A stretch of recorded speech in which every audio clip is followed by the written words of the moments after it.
So, a very good evening, everyone. On behalf of Excellence Academy, I welcome you all in today's class. Today's class is going to be on higher education, that is very important regarding the paper 1 part or paper 1 section. And today's class will be taken over by Mr. Chiranjit Sen sir. And sir, I will request you to take on the class without any further delay. Over to you, sir. Okay sir, দিয়েছিলাম। এখানে আমরা পড়েছিলাম যে বৈদিক যুগের শিক্ষা ব্যবস্থা এবং ঠিক কত টাইপের আমাদের শিক্ষক এবং ছাত্রদের আমরা প্রকারভেদ দেখতে পারি। এটা আমরা এর আগের ক্লাসে পড়েছিলাম। যারা যারা ওই ক্লাসটা দেখোনি তারা গিয়ে আমাদের ইউটিউবে এই ভিডিওটা আছে, তারা দেখতে পারো। আর আজকে আমরা যে বলেছিলাম যে আজকে আমরা একটা নতুন বিষয় নিয়ে আলোচনা করবো, এনশিয়েন্ট ইন্ডিয়ানের যে ইউনিভার্সিটি গুলো ছিল, তার বিষয়ে আমরা আজকে যে ক্লাসটা তার উপর ভিত্তি করে আমরা বানিয়েছি। ঠিক আছে, যারা যারা আগের ক্লাসটা দেখোনি তারা ইউটিউবে গিয়ে দেখতে পারো আমাদের চ্যানেলে এক্সেলেন্স একাডেমিতে। আজকে তাহলে আমরা একটা নতুন চ্যাপ্টার তাহলে আজকে আমরা শুরু করছি। ঠিক আছে, তা আমি একটু বলে দিই, আমি চিরঞ্জিত সেন, আমার পরিচয় একটু দিয়ে দিই। আমি চিরঞ্জিত সেন, আমি বর্তমান উত্তরবঙ্গ বিশ্ববিদ্যালয় থেকে পিএইচডি করছি এবং বর্তমানে আমি এক্সেলেন্স একাডেমির একজন সদস্য, একজন মেম্বার।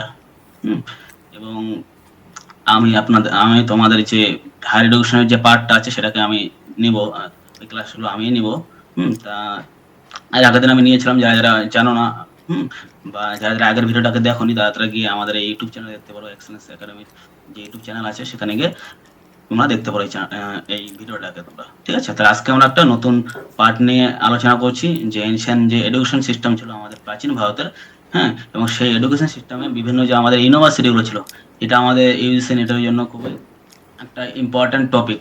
আমরা যে দেখি বিগত বর্ষের যে কোশ্চেনগুলোকে আমরা যদি অ্যানালাইজ করি তাহলে দেখবো যে আমাদের এনশিয়েন্ট ইউনিভার্সিটি থেকে মিনিমাম 2 থেকে 3টা কোশ্চেন দিয়েছে প্রায় প্রত্যেকবারই। সেই জন্য আমাদের এই এনশিয়েন্ট ইউনিভার্সিটিগুলো একটা খুব একটা গুরুত্বপূর্ণ টপিক। ঠিক আছে, এবং এর মধ্যে আমরা কিছু কিছু ইউনিভার্সিটির নাম আমরা অলরেডি সবাই জানি। সেই ইউনিভার্সিটিগুলোর বিষয়ে আমরা আরো ডেসক্রিপটিভ ভাবে আজকে আমরা জানবো। ঠিক আছে, তাহলে তাহলে আমাদের যে কোশ্চেনগুলো এখান থেকে আসবে, যাতে আমাদের একটা কোশ্চেনও এখান থেকে মিস না হয় আমাদের নেট এক্সামে, যেটা আমাদের খুবই হেল্প করবে পরবর্তীকালে আমাদের ডিসেম্বরে যে নেট এক্সাম আছে, সেটা বা সেট এক্সাম আছে, সেখানেও আমরা এই কোশ্চেনগুলোকে যদি আমরা করে যাই এখন থেকেই, তাহলে আমরা দেখবো যে এই বিষয়গুলো আমরা সবগুলো করতে পারছি। যে কোশ্চেনগুলো আসুন না কেন আমাদের এখান থেকে, এই টপিক থেকে, ইউনিভার্সিটির যে টপিকটা থেকে আমাদের এনশিয়েন্ট ইউনিভার্সিটি থেকে, এটা আমরা সকলেই একদম সব কোশ্চেনগুলো অ্যাড করে আসতে যেতে পারি। সেই জন্য আমরা আজকে এই ক্লাসটাকে, আমাদের এই মোটিভকে আমরা সামনে রেখে আজকের ক্লাসটাকে আমরা শুরু করব। ঠিক আছে, তা আমরা সকলেই জানি যে এনশিয়েন্ট ইন্ডিয়ার মধ্যে আমাদের যে শিক্ষা ব্যবস্থা সেটা কিন্তু শুরু হয় একদম বৈদিক যুগ থেকে। ঠিক আছে, তা বৈদিক যুগের পরবর্তীকালে আমরা দেখবো যে এনশিয়েন্ট ইন্ডিয়ার মধ্যে কিছু আমাদের যে সাবকন্টিনেন্ট যেটাকে আমরা বলি ভারতীয় উপমহাদেশ, সেখানে কিছু আমরা বিভিন্ন স্থানে বিভিন্ন আমরা ইউনিভার্সিটির নাম দেখতে পারি। এর মধ্যে সবচেয়ে আমরা যদি প্রথমে যে ইউনিভার্সিটিটাকে নিয়ে আমরা আজকে আলোচনা করব, সেই ইউনিভার্সিটিটা হলো তক্ষশিলা ইউনিভার্সিটি। ঠিক আছে, আমরা সকলেই আমরা জানি তক্ষশিলা ইউনিভার্সিটির নামটা আমরা অবশ্যই শুনেছি আগেও। তাই সেই ইউনিভার্সিটির বিষয়ে আমি আজকে একটু এই ইউনিভার্সিটিটার সম্বন্ধে প্রথমে আমরা জেনে নিই, দেখি ইউনিভার্সিটিটা কখন ডেভেলপ হয়েছিল এবং কি কি ভাবে এবং কোন কোন বিষয়গুলোকে ইউনিভার্সিটির পার্টের মধ্যে রাখা হয়েছিল। ঠিক আছে, তা প্রথমে যদি আমরা আজকে আলোচনা শুরু করি, তা প্রথমে আমরা দেখবো যে তক্ষশিলা কি ছিল। Takshashila was the first university of the world. তাহলে তক্ষশিলা হলো বিশ্বের সবচেয়ে প্রাচীনতম ইউনিভার্সিটির মধ্যে একটা আমরা বলতে পারি তক্ষশিলা। ঠিক আছে, আর এটাকে কে ডিসকভার করেছিল? Alexander Cunningham. আলেকজান্ডার কানিংহামকে আমরা জানি যে, আমরা যে কেউ একটু হিস্ট্রিটাকে জানি, দেখবো যে ভারতের যে প্রত্নতত্ত্বের যে জনক বলা হয় আলেকজান্ডার কানিংহামকে। তিনি কিন্তু 1860-এর দিকে তিনি এই ইউনিভার্সিটিটাকে ডিসকভার করেন এবং পরবর্তীকালে আমরা দেখবো যে ভারতের যে এএসআই এর যে গভর্নর জেনারেল ছিল জন মার্শাল, তিনি এই ইউনিভার্সিটিটাকে আরো বিংশ শতকের প্রথম দিকে অনেকটাই খনন কার্য করে কিছুটা তার ধ্বংসাবশেষ কিন্তু আবিষ্কৃত করতে পেরেছিলেন। সেটাকে জন মার্শাল। কিন্তু যদি আমাদের কোশ্চেন আসতে পারে এটার মধ্যে যে কে এই ইউনিভার্সিটিটাকে ফার্স্ট ডিসকভার করেছিল, সেটা হলো আমরা মনে রাখবো আলেকজান্ডার কানিংহাম। ঠিক আছে, একজন ব্রিটিশ আর্কিওলজিস্ট ছিলেন। ঠিক আছে, এবং এই ইউনিভার্সিটিটা আমরা দেখি এটা কখন এই ইউনিভার্সিটিটা ফ্লোরাইজ করেছিল, মানে এর উদ্ভব এবং বিকাশ কখন হয়েছিল? 6th century to 600 BC to 500 BC. মানে আমরা যদি দেখি যে ইন্ডিয়ান যদি আমরা হিস্ট্রিটাকে লক্ষ্য করি, তাহলে দেখবো যে এই 600 বিসি থেকে 500 বিসিটা কি আমাদের লেটার বৈদিক যুগ পড়ে, মানে বৈদিক যুগের শেষে। ঠিক আছে, সুতরাং আমরা এই যে আমাদের তক্ষশিলা ইউনিভার্সিটির মধ্যে আমরা কিছুটা বৈদিক যুগের প্রভাব আমরা দেখতে পারবো, বৈদিক যে সংস্কৃতি এবং ধর্মের আমরা একটু প্রভাব দেখতে পারবো। ঠিক আছে, এবং এই যে আমাদের ইউনিভার্সিটিটা আছে সেটা কোন কিংডমের মধ্যে অন্তর্ভুক্ত ছিল? গান্ধার কিংডম। আমরা জানি যে গান্ধার নামে একটা স্থান ছিল যেটা বর্তমান পাকিস্তানে। ঠিক আছে, পাকিস্তানের মধ্যে এই আমাদের যে পাকিস্তানের যে পাঞ্জাব প্রভিন্স আছে, সেই পাঞ্জাব প্রভিন্সের অন্তর্ভুক্ত হলো এই গান্ধার কিংডমটা ছিল, যেটা এনশিয়েন্টে আমরা গান্ধারী যেমন নাম শুনতে পারি যে গান্ধারী। ঠিক আছে, সেরকম এই গান্ধার কিংডম অন্তর্ভুক্ত ছিল এই ইউনিভার্সিটি। ঠিক আছে, এটা আমাদের মনে রাখতে লাগবে যে কোন কিংডমের আন্ডার ছিল? গান্ধার কিংডম। ঠিক আছে, আর এটা কে করেছে? ফাউন্ড করেছে এই ইউনিভার্সিটিটাকে ভারত। রাজা ভরত কে ছিল? আমরা জানি যে আমরা যদি দেখি রামায়ণ, যদি আমরা যে এপিকটাকে পড়ি, রামায়ণের যে এপিকটাকে, সেটা আমরা দেখবো যে রামায়ণের এপিকের মধ্যে বলা আছে যে রাজা যে রামচন্দ্রের ভাই ছিল ভারত। এবং এই ভরতের যে ছেলে ছিল তার নাম কি? তক্ষ। এই তক্ষর নাম অনুযায়ী আমাদের এই তক্ষশিলা ইউনিভার্সিটির নামকরণ করা হয়েছিল। ঠিক আছে, আমাদের এক্সাম আসতে পারে যে তক্ষশিলা নামটি কার নাম অনুযায়ী করা হয়েছে? যে ভারতের যে পুত্র ছিল তক্ষ, তার নাম অনুযায়ী এই তক্ষশিলা ইউনিভার্সিটির নামটা করা হয়েছিল। ঠিক আছে, তাহলে এই ইউনিভার্সিটির আর কি কি ফিচার ছিল সেগুলোকে আমরা একটু দেখে নিই। যে পপুলার ফর ব্রাহ্মণিক্যাল আর বুদ্ধিস্ট এডুকেশন। কেন এখানে পপুলার ব্রাহ্মণিক্যাল এডুকেশন? আমি একটু আগে বললাম যে এই সময়টা কি ছিল, এই সময়টা আমরা দেখবো একদিকে যে বৈদিক যুগের শেষ প্রান্তে, 600 বিসি থেকে 500 বিসি, এটা আমাদের বলতে পারি একদম বৈদিক যুগের শেষ প্রান্ত। সুতরাং এই যে ইউনিভার্সিটির মধ্যে একটা আমরা ব্রাহ্মণিক্যাল প্রভাব এবং বুদ্ধিস্ট এডুকেশন, কেন বুদ্ধিস্ট এডুকেশন প্রভাব আমরা দেখতে পারবো এখানে? কারণ আমরা জানি যে যে 6th সেঞ্চুরি বিচিতে আমাদের ইন্ডিয়ার মধ্যে যে রিলিজিয়াস যে মুভমেন্টের যে সূত্রপাত হয়, তখন কিন্তু বৌদ্ধ এবং জৈন ধর্ম ছিল তার মধ্যে অন্যতম দুটি প্রধান রিলিজিয়াস সেক্ট। এবং সুতরাং এই ইউনিভার্সিটির মধ্যে আমরা বুদ্ধির যে এডুকেশনের একটা আমরা প্রভাব লক্ষ্য করতে পারি। এবং Jataka tales mention the Takshashila university. জাতকটা কি? জাতকটা আমরা জানি যে আমরা যে বৈদিক যে বুদ্ধির যে সাহিত্য যে আমরা পড়ি, তারা দেখবো যে বুদ্ধির যে জন্মের যে পূর্ব জন্ম যে কাহিনীগুলো কোথায় বর্ণনা করা আছে? জাতক যে টেলসের মধ্যে, জাতকের গল্পতে। এই ইউনিভার্সিটির উল্লেখ আমরা জাতক টেলসের মধ্যে আমরা লক্ষ্য করতে পারি। ঠিক আছে, এটা আমরা তাহলে মনে রাখবো যে এটা ছিল পপুলার ছিল ব্রাহ্মণিক্যাল আর বুদ্ধিস্ট এডুকেশন। ঠিক আছে, এবং কি বলছে? দ্য ইউনিভার্সিটি টট 68 সাবজেক্ট সাজ অ্যাজ বেদাস, ল্যাঙ্গুয়েজ। তাহলে এই ইউনিভার্সিটির মধ্যে টোটাল কতটা সাবজেক্টকে পড়ানো হতো? 68টা। যেমন আমরা দেখতে পারি বেদাস, ল্যাঙ্গুয়েজ, বিভিন্ন ভাষার জ্ঞান দেওয়া হতো, গ্রামার, ব্যাকরণ বা ফিলোসফি, দর্শন, মেডিসিন। মেডিসিনটাকে এটাকে আমরা খুবই মাইন্ড করে রাখবো কি মেডিসিনটা কিন্তু জন্য ফেমাস ছিল তক্ষশিলা ইউনিভার্সিটি। ঠিক আছে, এটা সবাই মনে রাখবে যে মেডিসিন যে আমাদের যে সাবজেক্ট ছিল এটা কিন্তু খুব ফেমাস ছিল এই ইউনিভার্সিটি।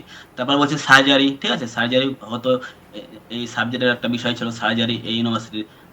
আর্চারি মানে ধনুর্বিদ্যা। কিভাবে যুদ্ধক্ষেত্রে একজন সৈনিক তার ধনুর্বিদ্যার শিক্ষা গ্রহণ করবে তার বিষয়ে এখানে পড়াশোনা করা হতো। পলিটিক্স, রাজনীতিও পড়ানো হতো। ওয়ারফেয়ার মানে যুদ্ধবিদ্যা। ঠিক আছে, কিভাবে একজন সৈনিক যুদ্ধ করবে তার বিষয়ে বিভিন্ন দিকগুলি পড়ানো হতো ইউনিভার্সিটি। অ্যাস্ট্রোনমি, জ্যোতির্বিজ্ঞান। ঠিক আছে, অ্যাকাউন্টেন্ট পড়ানো হতো এখানে। মিউজিক, ড্যান্সেস, মিউজিক, সঙ্গীত চর্চা এবং ড্যান্সেরও এখানে আমাদের এই ইউনিভার্সিটির সাবজেক্টের একটা অন্যতম বিষয় ছিল। তাহলে এখানে আমরা কি দেখলাম? Total 68 subject. আমাদের কোশ্চেন আসতে পারে যে কতগুলো সাবজেক্ট পড়ানো হতো এই তক্ষশিলা ইউনিভার্সিটির? 68 সাবজেক্ট। তার মধ্যে আমরা কি দেখলাম? যে Vedas, language, grammar, philosophy, medicine, surgery, archery, politics, warfare, astronomy, এই বিষয়গুলো এই ইউনিভার্সিটির শিক্ষার অন্তর্ভুক্ত ছিল। তারপর এখানে কি বলেছে? The minimum entrance age was 16 year. তাহলে এখানে এই ইউনিভার্সিটিতে যদি কেউ এডমিশন নিতে চাইতো তাহলে তাদের এন্ট্রান্সের মিনিমাম এজ কত ছিল? 16 বছর ছিল, 16 ইয়ার। ঠিক আছে, এবং কি বলছে? Over 1000 student came from Babylon, Greece, Syria and China. তাহলে আমরা কি দেখবো? যে 10,000-এরও বেশি স্টুডেন্ট কোথা থেকে আসতো? বেবিলন থেকে আসতো, গ্রিস থেকে, সিরিয়া থেকে, চায়না থেকে। এখন আমরা অনেকে আমরা বলি যে আমাদের ইন্ডিয়ান এডুকেশনে যে এখন যদি কেউ বাইরের দেশে পড়তে যায় তাহলে তাদেরকে আমরা খুবই রেসপেক্ট করি সমাজের মধ্যে। কিন্তু আমাদের ভোলা যাবে না যে আমাদের এনশিয়েন্ট টাইমে আমাদের এমন একটা সময় ছিল যেখানে তক্ষশিলার মতো ইউনিভার্সিটিতে বিভিন্ন দেশ থেকে, গ্রিস, সিরিয়া, চায়না, বিভিন্ন দেশ থেকে 10,000-এরও বেশি স্টুডেন্ট এখানে এসে শিক্ষা গ্রহণ করতো এবং তাদের নলেজকে সমৃদ্ধ করে তারা নিজেদের দেশে ফিরে যেত এবং বিভিন্ন কাজের সঙ্গে যুক্ত হতো। ঠিক আছে, এবং কি বলছে দেয়ার ওয়াজ নো এক্সামিনেশন, তাহলে এখানে কোনো এক্সামিনেশন ছিল না। তাহলে এই বিষয়টা কি, যেমন আমাদের এখন কি করে আমরা যে বিভিন্ন যে ইউনিভার্সিটি বা কলেজে ভর্তি হই, তখন আমরা কি দেখি যে আমাদের আমাদের কোর্সের শেষে একটা কি হয়, এক্সাম হয়, একটা আমাদের ফাইনাল এক্সাম হয়, কিন্তু এখানে কোনো এক্সামিনেশন সিস্টেম ছিল না। তাহলে এখানে কিসের ভিত্তিতে তাদেরকে ডিগ্রি দেওয়া হতো?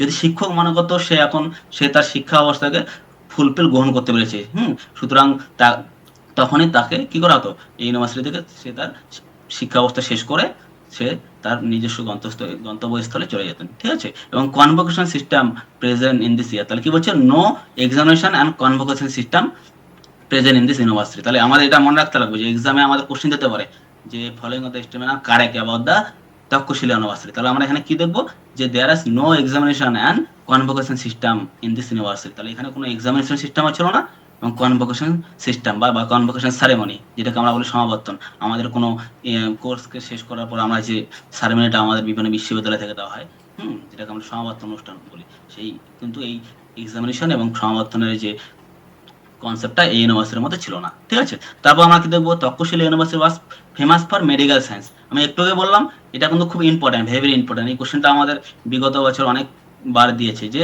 The Takshashila university was famous for medical science. তাহলে এটা কিসের জন্য বিখ্যাত ছিল? মেডিকেল সায়েন্সের জন্য বিখ্যাত ছিল। এটা কিন্তু খুবই ইম্পর্টেন্ট, আমাদের বিভিন্ন ইউনিভার্সিটির সঙ্গে ম্যাচিং করে লাগিয়ে দেয় কোন ইউনিভার্সিটি কোন সাবজেক্টের জন্য বিখ্যাত ছিল। তাহলে আমরা এখানে দেখবো কি মেডিসিন সায়েন্সের জন্য ফেমাস ছিল এই তক্ষশিলা ইউনিভার্সিটি। ঠিক আছে, also it specialist in training in the subject of তন্ত্র বা তন্ত্রিজম। ঠিক আছে, তাহলে এটা আরো কিসের জন্য ফেমাস ছিল? তান্ত্রিজমের জন্য বা তন্ত্রবাদ যেটাকে আমরা বলি, তার জন্য ফেমাস ছিল। ঠিক আছে, তাহলে আমরা এখানে দেখবো যে মেনলি কিন্তু মেডিকেল সায়েন্সটাকে কিন্তু বেশি প্রেফারেন্স করতো এই ইউনিভার্সিটিতে। ঠিক আছে, তারপর আমরা দেখবো কি the UNESCO declare it world heritage site in 1980। ঠিক আছে, তাহলে আমরা কি দেখবো, যে ইউনেস্কো যা আছে, আমরা জানি যে ইউএনও যা আছে, ইউনাইটেড নেশন অর্গানাইজেশন, তার যে একটা শাখা ইউনেস্কো, ঠিক আছে, যেটা বিভিন্ন দেশের বিভিন্ন কালচারাল সাইটগুলোকে বা বিভিন্ন শিক্ষা প্রতিষ্ঠানগুলোকে কি করে ওয়ার্ল্ড হেরিটেজ সাইটের মধ্যে অন্তর্ভুক্ত করে। তার মধ্যে কি আমাদের এই তক্ষশিলা ইউনিভার্সিটি একটা অন্যতম ইউনিভার্সিটি, যেটা ওয়ার্ল্ড হেরিটেজ সাইটের মধ্যে এসেছিল 1980 সালে। ঠিক আছে, এটা কিন্তু মনে রাখবা যে কখন তক্ষশিলা ইউনিভার্সিটিকে ওয়ার্ল্ড হেরিটেজ সাইটের অন্তর্ভুক্ত করা, এটা হলো 1980 সালে। ঠিক আছে, তারপরে আমরা আরো কিছু আমরা এই তক্ষশিলা ইউনিভার্সিটির বিষয়ে জেনে নিই। কি বলছে, ফেমাস স্কলার, এটা কিন্তু খুব ইম্পর্টেন্ট, আমাদের এই কোশ্চেনগুলো কিন্তু বারবার আমাদের নেট এক্সামে বা সেট এক্সামে দিয়েছে যে কোন কোন ফেমাস স্কলাররা এই ইউনিভার্সিটিতে শিক্ষা গ্রহণ করছিল। ফার্স্ট আমরা কি জানি, কৌটিল্য, অথর অফ অর্থশাস্ত্র। তাহলে কৌটিল্য কে ছিল? আমরা জানি যে যখন আমাদের মৌর্য সাম্রাজ্য প্রবর্তন, তখন আমরা দেখবো যে কৌটিল্য একজন ব্যক্তির নাম আমরা জানতে পারি, যিনি কি ছিল, চন্দ্রগুপ্ত মৌর্যের পরামর্শদাতা ছিলেন। তিনি কি লিখেছিলেন? অর্থশাস্ত্র যে বুকটা। ঠিক আছে, অর্থশাস্ত্র কিসের উপর লিখেছিলেন? যে বিভিন্ন স্টেট পলিসির উপরে, যে কিভাবে একটা রাজা শাসন করবে, কিভাবে রাজ্য প্রশাসন করবে, বা কিভাবে বিষয় যেটাকে আমরা জেলা বলি, ঠিক আছে, গ্রাম প্রশাসন বা এই সময়ের যে বিভিন্ন সেনাবাহিনী তার কি হবে, তার মেনটেন্স করা উচিত, এই সেই বিষয়গুলো এই অর্থশাস্ত্র বইয়ে পড়ানো। তাহলে ফার্স্ট আমরা কি স্কলার দেখলাম, যে কৌটিল্য, তার ফেমাস বুক কি, অর্থশাস্ত্র। সেখানে আমরা কি দেখো, পানিনি কে ছিল? পানিনি ছিল, একটু আগে বললাম যে তক্ষশিলা ইউনিভার্সিটিতে গ্রামার পড়ানো হতো, সে একজন গ্রামারিয়ান কে ছিল, পানিনি। তার সবচেয়ে ফেমাস বই কি, অষ্টাধ্যায়ী। ঠিক আছে, অষ্টাধ্যায়ী, কেন এই অষ্টাধ্যায়ী বলা হয়েছে তার বইটার নাম? কারণ তার বইয়ের মধ্যে 8টা অধ্যায় আছে। অষ্টাধ্যায়ী কেন বলা হয়? অধ্যায় থাকার জন্য। তাহলে আমরা এটা দেখবো যে পানিনি এই তক্ষশিলা ইউনিভার্সিটির একজন ফেমাস স্কলার ছিল। থার্ড আমরা কি দেখবো, চরক। কি বলছে, অথর অফ চরক সংহিতা। চরক কে ছিল? একজন চরক সংহিতা, একটা যে আয়ুর্বেদের উপর যে লেখা যে একটা বই, ঠিক আছে, চরক সংহিতা, তার অথর ছিল কে? চরক। ঠিক আছে, চরক সংহিতা তার অথর কে ছিল? চরক। তিনি কিন্তু এই ইউনিভার্সিটি থেকে শিক্ষা গ্রহণ করেছিলেন। তারপর আমরা কি দেখবো, বিষ্ণু শর্মা। বিষ্ণু শর্মা আমরা জানি যে তিনি একজন কি ছিলেন, তিনি পঞ্চতন্ত্র রচয়িতা ছিলেন। তিনিও কিন্তু এই ইউনিভার্সিটি থেকে শিক্ষা গ্রহণ করেছিলেন। ঠিক আছে, লাস্ট কি, জীবকা। ঠিক আছে, জীবকা ফেমাস ফিজিশিয়ান। আমরা দেখবো যে জীবক কে ছিলেন? জীবক এই 6th সেঞ্চুরি এবং 5th সেঞ্চুরি বিষয়তে আমরা দেখবো যে বুদ্ধ যে আছে আমাদের বুদ্ধ, তিনি তার একজন কি ছিলেন? তার চিকিৎসক ছিলেন। এই গৌতম বুদ্ধ বলতে পারি যে মগধের যে রাজা ছিল প্রসেনজিৎ, কুশলের রাজা যে প্রসেনজিৎ ছিল, তার চিকিৎসক ছিলেন এই জীবকা। ঠিক আছে, জীবকা তাহলে এই ইউনিভার্সিটি থেকে শিক্ষা গ্রহণ করেছিলেন। তাহলে আমরা কি দেখলাম, কৌটিল্য, তারপর আমরা দেখলাম জীবকা, পানিনি, এই সমস্ত যে স্কলাররা এই ইউনিভার্সিটি থেকে শিক্ষা গ্রহণ করছিল। এখান থেকে কিন্তু খুব ইম্পর্টেন্ট কোশ্চেন আমাদের প্রত্যেকবার দেয় যে which following the statement are which are the scholar which of the following scholar are came from the Takshashila university. তখন আমরা কিন্তু এই আমাদের যে স্কলারদের নামগুলোকে আমরা ভালো করে আমাদের মনে রাখতে লাগবে, তাহলে কিন্তু আমরা এই কোশ্চেনগুলোকে সলভ করতে পারবো। ঠিক আছে, সেখানে আমরা তাহলে আমাদের তক্ষশিলা ইউনিভার্সিটি এখানে আমাদের শেষ হয়ে গেলো। যে ইম্পর্টেন্ট আমাদের বিষয়গুলো আমরা দেখলাম এই তক্ষশিলা ইউনিভার্সিটির মধ্যে কি কি ছিল। ঠিক আছে, সেখানে আমরা কি দেখবো যে নালন্দা ইউনিভার্সিটি। তাহলে নালন্দা ইউনিভার্সিটি এটা কোথায় অবস্থিত বলছে, the ancient Nalanda university is located near Rajgir. কি বলছে 7 miles north of the Rajgir in Bihar. তাহলে কি বলছে এই ইউনিভার্সিটিটা কোথায় ছিল? রাজগীরে। বর্তমান কোথায়? বিহারের মধ্যে পড়েছে ইউনিভার্সিটিটা। এটা কিন্তু আমাদের ইম্পর্টেন্ট খুব কোশ্চেন যে তক্ষশিলা ইউনিভার্সিটিটা কোথায় অবস্থিত। এটা কিন্তু আমাদের ম্যাচ অন দ্য ফলোইং করে লাগিয়ে দিতে পারে বিভিন্ন নেটের এক্সামে, বিগত কয়েক বছর এটা দিয়েছে এই কোশ্চেনটাকে। ঠিক আছে, তাহলে এটা কোথায়? বিহারের মধ্যে রাজগীরের যে এলাকাটা ওখানে পড়ে আছে, ওখানে এটা অবস্থিত। কি বলছে? It was founded by Gupta king Kumarapala one in 427 AD। ঠিক আছে, তাহলে এটা কে ফাউন্ড করেছিল, প্রতিষ্ঠা কে করেছিল নালন্দা ইউনিভার্সিটিটা? এটা হলো গুপ্ত যে আমাদের সম্রাট ছিল কুমারগুপ্ত ওয়ান। ঠিক আছে, বা ফার্স্ট 427 খ্রিস্টাব্দে। খুব ইম্পর্টেন্ট এটা যে কে নালন্দা ইউনিভার্সিটিকে ফাউন্ডেড করেছিল বা প্রতিষ্ঠিত করেছিল। এটা হলো গুপ্ত যে রাজা ছিল কুমারপাল ওয়ান, তিনি 427 খ্রিস্টাব্দে এটাকে এস্টাবলিশ করেন। ঠিক আছে, তারপর কি বলছে? The university was closely link with Mahayana Buddhism. এটাকে কি বলেছে? ব্যাকেটে আমরা কি দিয়েছি এখানে? গেটার ভেরিকেল। কেন গেটার ভেরিকেল দেওয়া আছে? কারণ আমরা জানি যে আমাদের যে বুদ্ধিজ ধর্ম তার মেনলি দুটো আলাদা আলাদা সেক্ট আছে, হিনজান আর একটা মহাযান। ঠিক আছে, তাহলে এখানে কি পড়ানো হতো ইউনিভার্সিটিতে? মহাযান বুদ্ধিজম, এবং এটাকে বলে গেটার ভেরিকেল। কেন গেটার ভেরিকেল বলা হয়? কারণ আমরা জানি হিনজান যারা তাদের যে মোক্ষ লাভের যে পদ্ধতিটা ছিল ওটা অনেকটা হীন, মানে খুব অনেকটা নিজের স্বার্থের উপর তারা বেশ করে তারা মোক্ষ লাভ করতো। কিন্তু যারা মহাযান ছিল তারা কি করতো? তারা নিজেদের যে নির্বাণ লাভের কথা না হবে, তারা দুঃখী মানুষকে নির্বাণ লাভের জন্য এগিয়ে যেত। এই জন্য তাদেরকে গেটার ভেরিকেল বলা হয়। ঠিক আছে, এখানে মহাযান বুদ্ধিজমকে টিচ করানো হতো এখানে। ঠিক আছে, এটা মনে রাখবো, খুব ইম্পর্টেন্ট। মহাযান বুদ্ধিজমের পড়াশোনা করা হতো এই নালন্দা ইউনিভার্সিটিতে। কি বলছে? The most renewable renowned university of South Africa. তাহলে এটা কি? দক্ষিণ এশিয়ার সবচেয়ে একটা অন্যতম রিনোয়ার্ড কি ছিল? ইউনিভার্সিটি ছিল এই নালন্দা ইউনিভার্সিটিটা। ঠিক আছে, তারপর আবার এখানে আমরা কি দেখবো যে the Nalanda was a Buddhist centre of learning from 427 to 1197 AD। তাহলে এটা কি ছিল? যে এই যে আমাদের নালন্দা ইউনিভার্সিটি ছিল এটা হলো বুদ্ধিস্ট সেন্টার ছিল, যার মানে বুদ্ধিস্ট শিক্ষা গ্রহণ করার একটা অন্যতম গুরুত্বপূর্ণ কেন্দ্র ছিল 427 থেকে 1197 খ্রিস্টাব্দ পর্যন্ত। ঠিক আছে, কি বলছে তারপর? It campus was 1 mile in length and 0.5 mile in width. ঠিক আছে, তাহলে এটা কত ছিল লেন্থ? 1 mile, 1 মাইল ছিল, এবং তার ওয়েথটা কত ছিল? 0. মানে হাফ মাইল বা 0.5 মাইল বা হাফ মাইল তার ওয়েথটা ছিল। ঠিক আছে, তারপর আমরা কি দেবো? Shilabhadra was the kulapati was chancellor of the university. তাহলে শিলভদ্র আমরা জানি যে একজন অন্যতম বুদ্ধির স্কলার ছিলেন। তিনি কি ছিলেন এই ইউনিভার্সিটির? Was the kulapati was chancellor. এখন যেটাকে আমরা চ্যান্সেলর বলি বিভিন্ন ইউনিভার্সিটিতে, এখন যেমন আমাদের বিভিন্ন ইউনিভার্সিটির চ্যান্সেলর কি হয়? যেমন যত আমাদের স্টেট ইউনিভার্সিটি আছে তাদের চ্যান্সেলর হয় গভর্নর, বা যতগুলো আমাদের সেন্ট্রাল ইউনিভার্সিটি আছে তার চ্যান্সেলর হয় রাষ্ট্রপতি। সেরকম যে শিলভদ্র ছিল, তো সে কি ছিল? এই নালন্দা ইউনিভার্সিটির একজন কুলপতি। মনে রাখবা যে কুলপতিকে বা তাকে কুলপতি বা চ্যান্সেলর বলা হয়, চ্যান্সেলরকে কুলপতি বলা হয়। হি স্টাডিড অল দ্য শাস্ত্র অ্যান্ড সূত্র। তাহলে সে কি পড়াতো? এই যে আমাদের শিলভদ্র যে এই ইউনিভার্সিটির যে চ্যান্সেলর ছিল তিনি সমস্ত শাস্ত্র এবং সূত্র পড়াতেন এই সময়কার। ঠিক আছে, কি বলছে? দেয়ার ওয়াজ এ দ্বার পণ্ডিত। দ্বার পণ্ডিত মানে যেটাকে আমরা বলি গেট কিপার বলি। ঠিক আছে, যখন আমরা কোনো ইউনিভার্সিটিতে প্রবেশ করি তার আগে যে যারা গেটের মধ্যে থাকেন যে দ্বার পণ্ডিত গুলো, সেটাও কিন্তু এই ইউনিভার্সিটিতে আমরা লক্ষ্য করতে পারি। A teacher who is charge for admission to the university. তাহলে সে কি ছিল? এই দ্বার পণ্ডিত একজন টিচার ছিলেন। তিনি কিন্তু এমন না যে তার কোনো শিক্ষাগত যোগ্যতা ছিল না, তার কিন্তু অনেকটাই শিক্ষাগত যোগ্যতা ছিল। কারণ তিনি যে ইউনিভার্সিটিতে কেউ এডমিশন দেবে তার কিন্তু সে বিভিন্ন টেস্ট নিত। কি বলছে? ঠিক আছে, তাহলে ইনি হলেন দ্বার পণ্ডিত।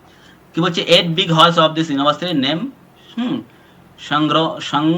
সংগ্রামা। ঠিক আছে, তাহলে এখানে যে ইউনিভার্সিটি যে 8টা যে বড় বড় হল ছিল, সেটাকে কি বলা হতো? সংগ্রামা। ঠিক আছে, এবং অ্যান্ড দ্য 300 স্টাডি চেম্বার, এবং কতগুলো স্টাডি চেম্বার ছিল এই ইউনিভার্সিটিতে? 300টার মতো স্টাডি চেম্বার ছিল। তাহলে পড়াশোনা তাহলে কতটা বড় ইউনিভার্সিটি ছিল এটা আমরা এটা দেখে আমরা অনুমান করতে পারি যে নালন্দা ইউনিভার্সিটি কেন এত ফেমাস ছিল। এই সময়কালে আমাদের যে বাংলা এবং বিহারের মধ্যে যে বিস্তৃত থাকা ইউনিভার্সিটি, ঠিক আছে। It was a residential university. কেন রেসিডেন্সিয়াল বলা হয়েছিল? কারণ এখানে আমরা জানি এখানের শিক্ষার্থীরা থেকেই শিক্ষা গ্রহণ করতে হয়, এটাকে রেসিডেন্সিয়াল ইউনিভার্সিটি বলা আছে। Where at one time 10,000 monk stayed at Nalanda. তাহলে একই সময় কতজন এখানে মঙ্ক কাদের বলে আমি একটু বলে নিই। যারা বৌদ্ধ যে ভিক্ষুরা, যারা ছেলে ভিক্ষুরা তাদেরকে আমরা মঙ্ক বলি, এবং যারা মেয়ে ভিক্ষুরা তাদের আমরা বলে নান্স বলি, ঠিক আছে। তাহলে এখানে কতজন বৌদ্ধ ভিক্ষু এখানে থাকতে পারতো একসঙ্গে? 10,000-এরও বেশি, ঠিক আছে, বা 10,000-এর মতো। কি বলছে? Hiuen Tsang. তাহলে হিউয়েন সাং কে ছিল? A Chinese traveller who visited India in the 7th century। তাহলে হিউয়েন সাং কে ছিল একজন চাইনিজ ট্রাভেলার। যেমন এখনকার মানুষ কি, এখন যে আমাদের দেখি বিভিন্ন ইন্ডিয়ার মধ্যে বিভিন্ন লোক এসে ব্লগ করে যায়, বিভিন্ন জায়গাকে দেখানো, বিভিন্ন তাদের ক্যামেরার মধ্যে দেখায়, সেরকম কি ছিল? হিউয়েন সাং ছিল একজন ট্রাভেলার। সে ভারতের বিভিন্ন স্থান কি করতো? ভ্রমণ করে করে দেখতো, সেখানকার শিক্ষা অবস্থা বিভিন্ন বিষয়ে আমাদের বিভিন্ন তথ্য দিয়েছিল হিউয়েন সাং। তিনি কি করেছিল? 7th century ভিজিট করেছিল। এই কোশ্চেনটা তো খুব ইম্পর্টেন্ট যে হিউয়েন সাং কবে ভারতের মধ্যে ভিজিট করে? 7th century, ঠিক আছে। কি বলছে? মেনশন দ্যাট, সে কি মেনশন করেছে? 10,000 student and 200 professor war at the university. তাহলে কতজন সেও আমরা দেখতে পেলাম, সেও কি মেনশন করেছেন যে 10,000 স্টুডেন্ট এখানে ছিল এবং 200 জনের প্রফেসর এই ইউনিভার্সিটিতে ছিলেন, ঠিক আছে। তাহলে আমরা এটা থেকে বুঝতে পারি যে সেই ইউনিভার্সিটিটা কতটা বড় ছিল এবং সেখানকার শিক্ষা ব্যবস্থার যে মানটা সেটা কতটা উন্নত ছিল। কারণ 200টা প্রফেসর, এখন আমরা দেখতে পাই অনেক ইউনিভার্সিটিতে, এখন এত আধুনিক ইউনিভার্সিটিতেও আমরা 200টার মতো প্রফেসর অনেক ইউনিভার্সিটিতে আমরা দেখতে পাই না। কিন্তু এত প্রাচীনকালে নালন্দা ইউনিভার্সিটি কিন্তু 200 জনের মতো প্রফেসরকে তারা রিক্রুট করেছিল বা তাদের শিক্ষাদানের জন্য তাদেরকে নিযুক্ত করেছিল। কি বলছে? It was famous for logic. তাহলে এটা কিসের জন্য ফেমাস ছিল? লজিকের জন্য বা তর্কশাস্ত্রের জন্য, ঠিক আছে। Minimum age limit was 20 year for admission to this university. দেখো আমি এখানে একটা বলে দিচ্ছি যে আমরা এর আগে বললাম যে তক্ষশিলা ইউনিভার্সিটিতে কত ছিল আমাদের এডমিশনের মিনিমাম এজ? 16 বছর। কিন্তু এখানে কিন্তু একটু বেশি বয়সে এডমিশন নেওয়া হতো, ঠিক আছে, 20 বছর। এটা কিন্তু খুব ইম্পর্টেন্ট যে 20 বছর বয়সে কোনো শিক্ষার্থী এই ইউনিভার্সিটিতে এডমিশন নিতে পারতো, ঠিক আছে।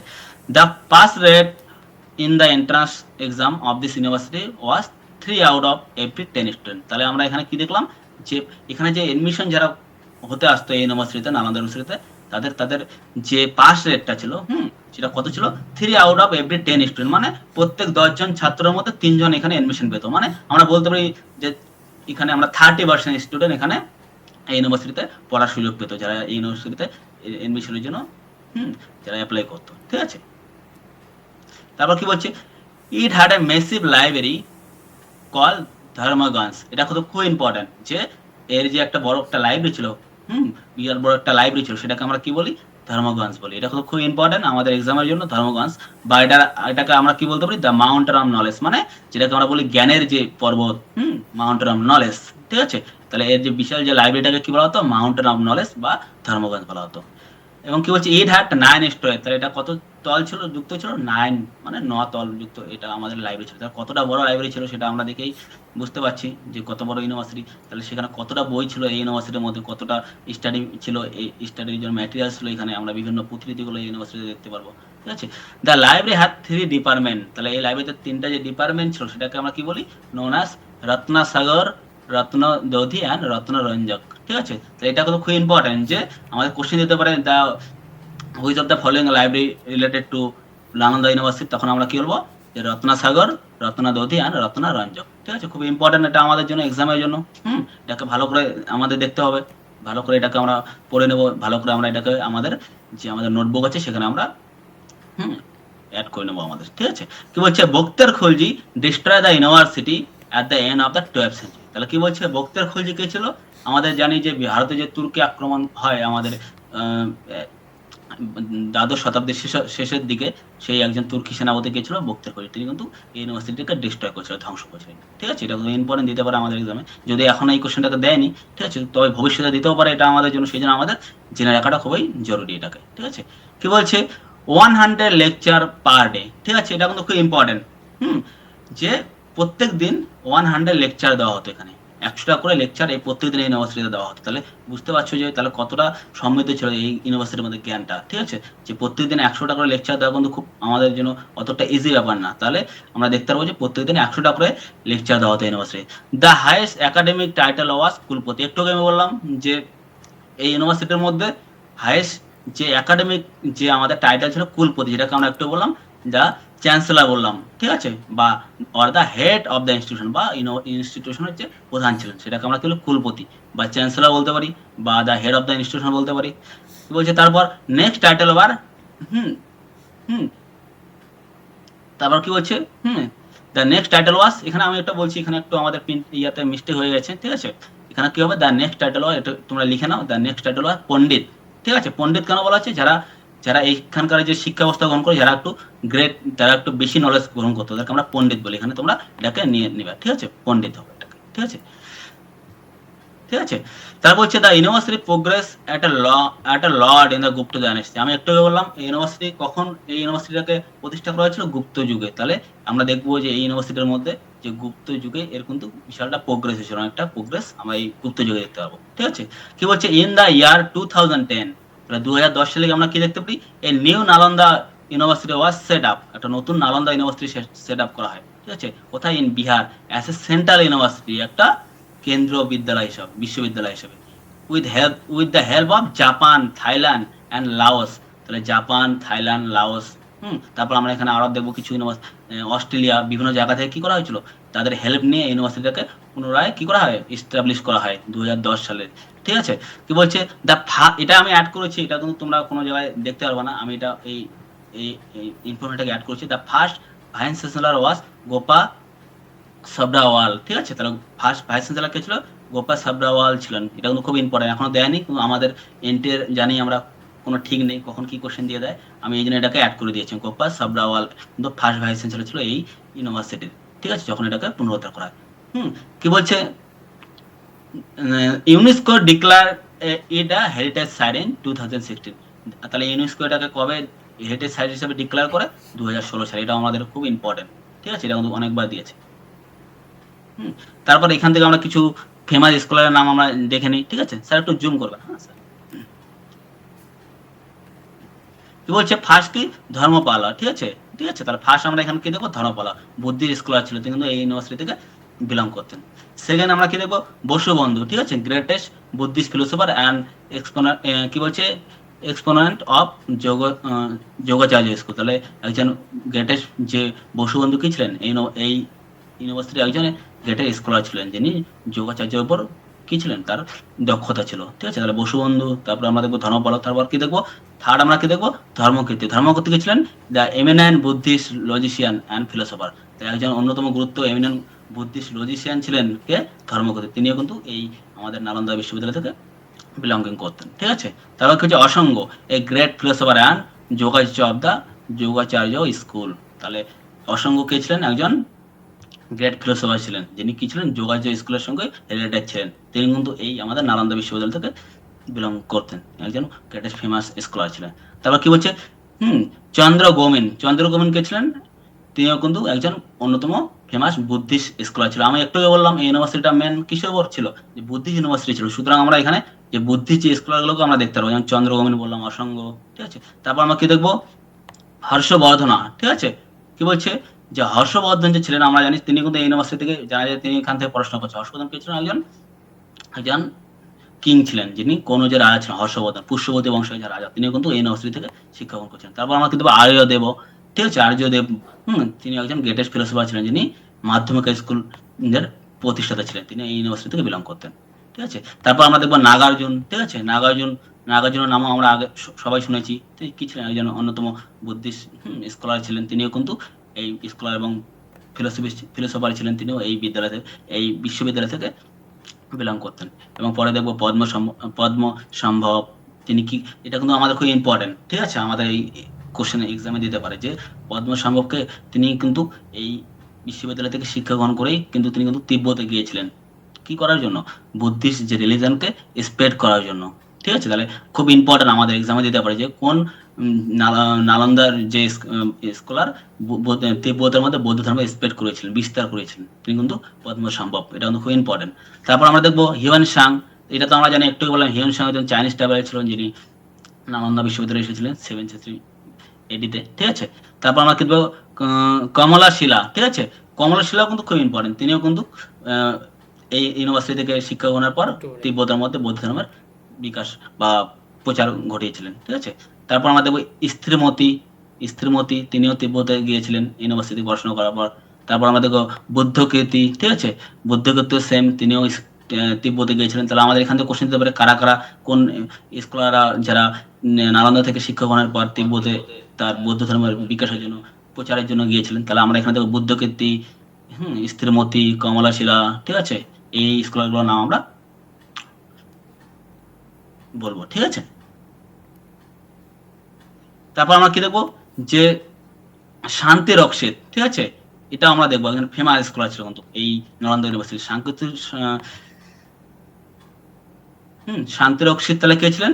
The pioneer of the Buddhism in Tibet. আমি একটু বললাম, তাহলে তিব্বতে যে বৌদ্ধ ধর্মের বিস্তার করেছেন তার সবচেয়ে পাইনার কে, মানে প্রধান যে উদ্যোক্তা কে ছিলেন? এই শান্তি রক্ষিত। ঠিক আছে, তিনি একটা মিশনারি নিয়ে গিয়েছিলেন। ঠিক আছে, কোথায়? তিব্বতের মধ্যে।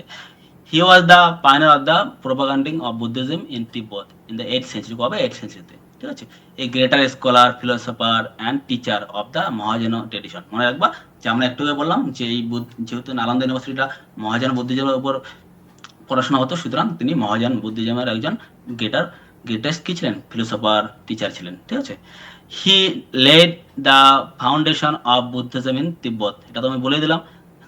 Establish a Samye monastery. তিনি এখানে একটা সাম্মা মোনাস্ট্রি নামে একটা মঠ সেখানে তিনি প্রতিষ্ঠা করেন 779 খ্রিস্টাব্দে। কি বলছে? His teaching and effort prepare the ground for the flourishing of Buddhism in Tibet. তার যে টিচিং সেটা তিব্বতের মধ্যে বৌদ্ধধর্মের প্রচারের জন্য কি করেছিল? একটা গুরুত্বপূর্ণ ভূমিকা পালন করেছিল। আর একটা জিনিস আমরা লাস্ট যেটা দেখবো এখানে যে সাবজেক্ট কোন কোন সাবজেক্টগুলো এখানে পড়ানো হতো। যেমন আমরা দেখবো বিভিন্ন সাবজেক্ট, যেমন science, architecture, literature, astronomy, economics, history, medicine, grammar, linguistic, Vedas, philosophy, logic. এই সাবজেক্টগুলো আমরা কি দেখবো যে নালন্দা ইউনিভার্সিটির মধ্যে কিন্তু তার পাঠের অন্তর্ভুক্ত ছিল। ঠিক আছে, science, architecture, literature, astronomy, economics, history. ঠিক আছে, তাহলে এই আমাদের কোন কোন বিষয়গুলো পড়ানো হতো, এই বিষয়গুলো আমরা দেখবো। ঠিক আছে, তাহলে আমি একটু বলে দিচ্ছি আমাদের যে এক্সেলেন্স একাডেমি আছে এখানে আমাদের যে ফ্যাকাল্টি মেম্বাররা আছে এখানে তারা খুবই, প্রথম আমরা যে ফ্যাকাল্টি মেম্বার যেটা দেবো ঘনশ্যাম স্যার যে আছে তিনি কিন্তু তিনি তিনি গেট কোয়ালিফাই করেছেন এবং তিনি আমাদের যে টিচিং অ্যাপটিটিউড এবং সে কি এই ঘনশ্যাম স্যার আমাদের কোন বিষয়টাকে পড়াবেন? Mathematical aptitude and data interpretation. ঠিক আছে, তারপর আমরা দেখবো সঞ্জয় কুমার সেন আমাদের স্যার আছে এখানে, তিনি আইসিটি বিষয়টাকে ভালোভাবে আমাদের পেপার অনেক আমাদের আইসিটি বিষয়টা আছে সেটাকে পড়াবেন। তারপর মন্টু মন্ডল আমাদের স্যার আছে, তিনি আমাদের ম্যাথমেটিক্যাল অ্যাপটিটিউড অ্যান্ড ডাটা ইন্টারপ্রিটেশনকে পড়াবে। তারপর আমরা দেখবো যে কাজী নূর রহমান আলী স্যার আছে, তিনি আমাদের রিসার্চ অ্যাপটিটিউড অ্যান্ড কমিউনিকেশন আমাদের যে ইউজিসি নেট পেপার অনেক যে টপিকগুলো তিনি এটাকে পড়াবেন। তারপর উদয় কুমার মন্ডল স্যার, তিনি লজিক্যাল রিজনিং এর পার্টটাকে খুব সুন্দরভাবে বুঝিয়ে দেবেন আমাদেরকে। তারপর আমরা সন্দীপ ঘোষ স্যার, তিনি পিপল ডেভেলপমেন্ট অ্যান্ড এনভায়রনমেন্ট যে আমাদের যে ইউজিসি নেটের বিষয়টা আছে সেটাকে খুব ভালোভাবে করিয়ে দেবেন তোমাদের। ঠিক আছে, তারপর আমরা দেখবো শুভজিৎ মন্ডল স্যার, তিনি টিচিং অ্যাপটিটিউড, তিনি তার টিচিং এর বিষয়টা কি? হায়ার এডুকেশন এবং রিসার্চ অ্যাপটিটিউড। ঠিক আছে, তারপর আমরা দেখবো কৌশিক দে স্যার। কৌশিক দে স্যার আমাদের টিচিং অ্যাপটিটিউড যে আমাদের ফার্স্ট যে চ্যাপ্টারটা আছে নিউজ পেপার ওয়ানে সেই বিষয়টাকে তোমাদের সুন্দরভাবে পড়িয়ে দেবেন। ঠিক আছে, তারপর সাগর কুমার প্রসাদ স্যার, তিনি teaching aptitude and people development and environment বিষয়টাকে ভালোভাবে তোমাদের বুঝিয়ে দেবে, ভালোভাবে খুবই তার গাইডের মাধ্যমে তোমাদের সুন্দরভাবে উপস্থাপন করাবেন, যেটাতে তোমাদের খুবই আগামী দিনে খুবই সাফল্যের জন্য খুবই একটা অন্যতম গুরুত্বপূর্ণ ভূমিকা পালন করবে। ঠিক আছে, তারপর রামপ্রসাদ বর্মন স্যার, তিনি কম্প্রিহেনশন অ্যান্ড লজিক্যাল রিজনিং আমাদের যে পেপার ওয়ানের যে বিষয়টা আছে সেটাকে তোমাদের মাধ্যমে ভালোভাবে বুঝিয়ে দেবেন। ঠিক আছে, ঠিক আছে, তারপর আমরা দেখবো যে ঠিক আছে আমি কিন্তু এই যে আমাদের পার্টটা আছে আমাদের নালন্দা ইউনিভার্সিটি এখানে আমি অনেক ডেটলি কিছু আমি জিনিস এখানে ইনক্লুড করেছি যেটা তোমরা হয়তো অন্য কোনো টিচারের কাছে এটাকে তোমরা পাবে না, এই বিষয়গুলো আমি যেটাকে অ্যাড করেছি। ঠিক আছে, যেগুলো অন্য কোনো আমি দেখিনি কোনো টিচার এই জিনিসগুলোকে পড়াচ্ছে, সেই জন্য আমি ভাবলাম যে এই জিনিসগুলোকে অ্যাড করে দিই, কারণ আমাদের নেটে বলা যায় না কখন কোন কোশ্চেনটাকে দিয়ে দেয়। ঠিক আছে, তোমরা শুধু এগুলোকে জাস্ট রিডিং করে যাবা। ঠিক আছে, বলছি যে কোন কোন আমাদের যে স্কলাররা চায়নার মধ্যে গিয়েছিলেন। ঠিক আছে স্যার, একটু ভালো জুমটা ছোট করবেন একটু স্যার। ঠিক আছে, working as a mission, working as a missionaries in China, তারা কারা কারা চায়নার মধ্যে গিয়েছিল মিশনারি নিয়ে বুদ্ধ ধর্মকে স্প্রেড করার জন্য। ঠিক আছে, ফার্স্ট আমরা দেখবো যে স্কলার, তার নাম কি কুমারজী। তিনি কিন্তু চায়নার মধ্যে গিয়েছিলেন এই সময়, এই নালন্দা বিশ্ববিদ্যালয়তে পড়াশোনা করার পর চায়নার মধ্যে বৌদ্ধ ধর্মের প্রচার করার জন্য। সেখানে আমরা দেখবো গুণ বর্মান, তিনিও একজন আমাদের নালন্দা ইউনিভার্সিটির স্কলার, যিনি বৌদ্ধ ধর্মের প্রচারে গিয়েছিলেন, এই চায়নার মধ্যে গেছিলেন মিশনারি নিয়ে। ঠিক আছে, তারপর দেখবো আমরা পরমার্থ, যিনি 5th সেঞ্চুরি এডিতে Buddhist doctrine to China and help in the establish the monastery and translation work. তাহলে কি করতেন তিনি চায়নার মধ্যে গিয়ে বিভিন্ন যে বৌদ্ধ ধর্মের যে বিভিন্ন পুঁথিগুলো আছে সেগুলোকে তিনি ট্রান্সলেট করে চাইনিজ ভাষায় ট্রান্সলেট করতেন। এই পরমার্থ যে আমাদের বুদ্ধিস্ট স্কলার ছিল তিনি, ঠিক আছে, চায়নার মধ্যে গিয়ে। এরপর আমরা দেখবো সুবাকারা সিমহা, ঠিক আছে, তিনি 8th সেঞ্চুরিতে গিয়েছিলেন চায়নার মধ্যে। ঠিক আছে, তিনিও সেম বৌদ্ধ ধর্মের প্রচারের জন্য এবং বিভিন্ন চাইনিজ ভাষায় বিভিন্ন বৌদ্ধ ধর্মের পুঁথিগুলোকে ট্রান্সলেট করতেন। এবং লাস্ট আমরা কি দেবো, ধর্মা দেবা, তিনি কিন্তু 10th সেঞ্চুরি, অনেকটা পরের দিকে যায় তিনি। ঠিক আছে, তিনি বুদ্ধিস্ট কি বলছে, তিনি এক্সচেঞ্জ দ্য বুদ্ধিস্ট নলেজ, এই সেই বিষয়গুলো তারা কি করতো, বুদ্ধিস্ট যে নলেজগুলোকে চাইনিজ ভাষায় ট্রান্সলেট করতো। ঠিক আছে, তারপর আমরা দেখবো যে আরেকটা জিনিস আমরা এখানে অ্যাড করেছি আমি, যেটা scholar from the Korea who study in Nalanda. তাহলে দেখতে পাচ্ছ যে কত দূর থেকে স্টুডেন্টরা এসে আমাদের এনশিয়েন্ট ইন্ডিয়ায় আমাদের বিভিন্ন ইউনিভার্সিটিতে পড়াশোনা করতো। যে কোরিয়া থেকে কারা কোন কোন স্টুডেন্টরা আসতো তাদের আমি কয়েকটা নাম এখানে দিয়েছি। কি বলছে, আর্য বর্মা, ঠিক আছে, তিনি 638 খ্রিস্টাব্দে কোরিয়া থেকে এসেছিলেন আমাদের নালন্দা ইউনিভার্সিটিতে পড়াশোনা করার জন্য। তার আমরা কি দেবো, হুই ইয়াহা, ঠিক আছে, ঠিক আছে, তিনি 638 খ্রিস্টাব্দে, তিনিও সেম সময় এসেছিলেন কোরিয়া থেকে আমাদের ইন্ডিয়ার মধ্যে আমাদের নালন্দা বিশ্ববিদ্যালয়ে পড়াশোনা করার জন্য। ঠিক আছে, তাহলে এই দুটো নাম আমরা খুব ইম্পর্টেন্ট দেখবো, যে কখনো যে কোশ্চেন দিয়ে দেয়, ঠিক আছে, যে কোন কোন স্কলাররা চায়না কোরিয়া থেকে আমাদের নালন্দা ইউনিভার্সিটিতে পড়াশোনা করার জন্য আসছিল। ঠিক আছে, তারপর আমরা দেখবো যে বিক্রমশিলা ইউনিভার্সিটি, ঠিক আছে, আর একটা ফেমাস ইউনিভার্সিটি। ঠিক আছে, একটু স্যার জুম করুন।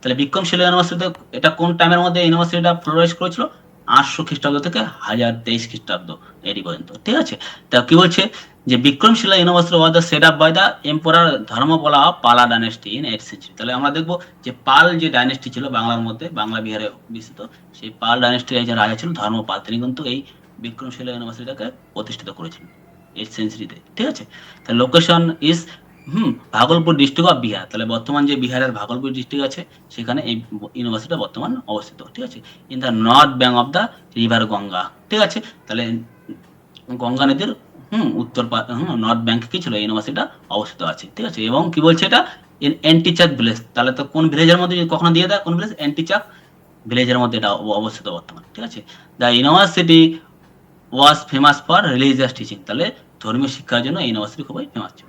ঠিক আছে, কি বলছে তারপর, it actually represent Mahajan form of Buddhism. তাহলে এই ইউনিভার্সিটি আমরা কি দেখবো যে মহাজন বুদ্ধিজমের শিক্ষা এখানে আমরা পাওয়া যেত এই ইউনিভার্সিটি থেকে। অ্যান্ড ওয়েল নন ফর তান্ত্রিক বুদ্ধিজম, এটা তো খুব ইম্পর্টেন্ট। যেমন আমি একটু বললাম তক্ষশিলা ইউনিভার্সিটির জন্য ফেমাস কিসের জন্য, মেডিসিনের জন্য, সুতরাং অন্যদিকে বিক্রমশিলা ইউনিভার্সিটি হলো ফেমাস হলো আমাদের তান্ত্রিক বুদ্ধিজমের জন্য। ঠিক আছে, এটা কিন্তু খুব মনে রাখবো, এটা খুব ইম্পর্টেন্ট আমাদের নেটের জন্য। কি বলছে, important form of Hinduism were also taught. তাহলে ইম্পর্টেন্ট ফর্মস অফ হিন্দুজম, তাই হিন্দুজমের যে বিভিন্ন যে আলাদা যে আমাদের বিভিন্ন পার্টগুলো আছে, বিভিন্ন বিভিন্ন হিন্দুজমের যে বিভিন্ন দিকগুলো আছে, বিভিন্ন বেদ বেদাঙ্গ, এই পার্টগুলো কিন্তু এখানে পড়ানো হতো। ঠিক আছে, the courses taught in Hindu institution such as. তাহলে কোন কোন হিন্দু ইনস্টিটিউশন কোন কোন কোর্সগুলো পড়ানো হতো, 14 বেদাস, 14টা বেদ পড়ানো হতো এখানে। ঠিক আছে, আমাদের অনেকগুলো বেদের অনেকগুলো ভাগ আছে, 14টা বিদ্যাস 14 বিদ্যাস এখানে পড়ানো হতো, 14 শিল্পকলা পড়ানো হতো, এবং 64 আর্টস। তাহলে এই কোন আর্টস, এগুলো যেটা আমাদের যে আমাদের রিয়েল লাইফে যে নিডসের যে আর্টগুলো এখানে পড়ানো হতো। ঠিক আছে, এর মধ্যে কিছু আমি নাম দিয়েছি, তোমরা এটাকে দেখে নেবে ভালো করে। ঠিক আছে, যেমন এখানে যেমন আর্টসের মধ্যে 64 আর্টসের মধ্যে এখানে আছে music, dance, painting, poetry, story telling, mantra, cooking. ঠিক আছে, তারপর বলছি many other fines and practical art. তাহলে এখানে এই 40 আর্ট কেন আমরা বলছি 64 আর্ট কিসের জন্য পড়ানো হতো, বাস্তব জীবনের সঙ্গে যেগুলো যুক্ত ওই আর্টগুলো এখানে পড়ানো হতো। ঠিক আছে, তারপর আমরা কি দেখবো যে আমি বললাম 14 শিল্প, 14 বিদ্যাস, এগুলো তোমরা একটু দেখে নেবে ভালো করে, এখানে আমি দিয়েছি তার লিস্টগুলো, ঠিক আছে।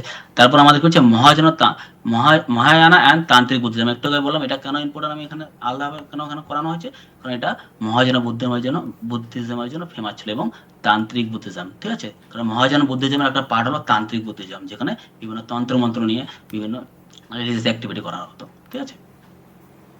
ঠিক আছে, তারপর আমরা দেখবো সাবজেক্ট টওয়ার্ড ইন নালন্দা ইউনিভার্সিটি। তাহলে কোন কোন সাবজেক্ট গুলো এই নালন্দা ইউনিভার্সিটির মধ্যে পড়ানো হতো সেটাও আমরা একটু দেখে নিই, ঠিক আছে। ঠিক আছে, তো admission was allowed only to those who wanted to become monks. তাহলে দেখবে যে এখানে আমরা একটু দেখে নিই, তাহলে এডমিশনটা কিরকম, যারা মঙ্কস হতে চাইতো তাদেরকে এখানে এডমিশন নেওয়া হতো। মঙ্কস মানে ভিক্ষু হতে যেত, তাদেরকেই এই ইউনিভার্সিটিতে এডমিশন নেওয়া হতো, ঠিক আছে।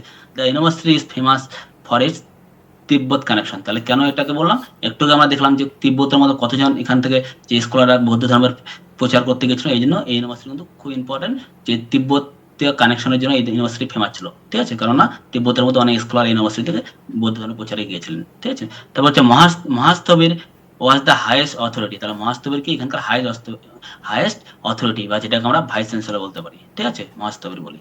এই ইউনিভার্সিটির যে হাইয়েস্ট অথরিটি সেটাকে আমরা মহাস্তবীর বা ভাইস চ্যান্সেলর বলতে পারি, ঠিক আছে। Known as the kulapati or gurukul, বা এটাকে আমরা কুলপতি বলতে পারি বা গুরুকুলের কুলপতি বলতে পারি, ঠিক আছে। কি বলছে, the great scholar of this university known as Mahapandita. তাহলে সবচেয়ে যে ফেমাস যে স্কলারগুলো, গ্রেট যে মহান স্কলারগুলো ছিল, তাদেরকে আমরা কি বলি, ইউনিভার্সিটির মহাপণ্ডিতা বলি, ঠিক আছে। আর স্কলারদের আমরা কি বলি, পণ্ডিতা, ঠিক আছে। তাহলে স্কলারদের আমরা কি বলবো, পণ্ডিত বলবো, এবং যারা গ্রেট স্কলার তাদেরকে আমরা বলবো মহাপণ্ডিতা। রাগলি 108 ইন নাম্বার, ঠিক আছে। তাহলে এখানে কতজন ছিল এখানে স্কলার, 108 জনের মতো, ঠিক আছে। এটা ইম্পর্টেন্ট দিতে পারে আমাদের, ঠিক আছে, এক্সামের জন্য। এন্ড প্রফেসর কি নামে পরিচিত ছিল, উপাধ্যায় আর আচার্য। তাহলে এই ইউনিভার্সিটি প্রফেসর বা তাদেরকে আমরা কি নামে রাখতাম, কি নামে জানা যেত এই সময়, আচার্য বা উপাধ্যায়, ঠিক আছে। রাগলি 116 নাম্বার। তাহলে এখানে কতজন প্রফেসর ছিল, 160 জনের মধ্যে, ঠিক আছে, ইনক্লুডিং পণ্ডিত। তাহলে এর মধ্যে প্রফেসর এই 160 জনের মধ্যে কে ছিল, পণ্ডিতও ছিল, ঠিক আছে। তাহলে তাদেরকেও তারা শিক্ষক হিসেবে নিযুক্ত, কিছু বিষয়ে তাদের ক্লাস নেওয়ার জন্য তাদেরকে উপস্থাপন করতেন এই ইউনিভার্সিটিতে। One of the famous student of this university Atisha Dipankar. খুব ইম্পর্টেন্ট নাম এটা আমাদের এই ইউনিভার্সিটি থেকে, অতীশ দেবঙ্কর কিন্তু এই ইউনিভার্সিটির একজন অন্যতম ফেমাস স্টুডেন্ট ছিল, অতীশ দেবঙ্কর, খুব ইম্পর্টেন্ট এটা, ঠিক আছে। তারপর আমরা আরো কিছু স্কুলের নাম জানবো, তথাগত রক্ষিতা, রত্নাকীর্তি, মঞ্জুশ্রী, ধর্মকীর্তি, ঠিক আছে, ভৈরাচন, জেতারি। তাহলে এগুলো কি এই ইউনিভার্সিটির কয়েকজন ফেমাস স্টুডেন্টের নাম। এর মধ্যে সবচেয়ে ফেমাস হলো অতীশ দেবঙ্কর, এবং তার সঙ্গে সঙ্গে তোমরা বাকি নামগুলোকে তোমরা একটু দেখে নেবে যদি আমাদের এক্সামে দিয়ে দেয়। The main subject of the study were vyakarana, এটা ব্যাকরণ হয়ে যাবে, এখানে ব্যাকরণ, তারপর logic, philosophy, Tantrashastra, it get prominence. তাহলে তন্ত্রশাস্ত্র এখানে কিন্তু খুবই প্রমিনেন্স ছিল, খুবই ইম্পর্টেন্ট ছিল এই ইউনিভার্সিটিতে, নালন্দা ইউনিভার্সিটিতে, বিক্রমশিলা ইউনিভার্সিটি, সরি।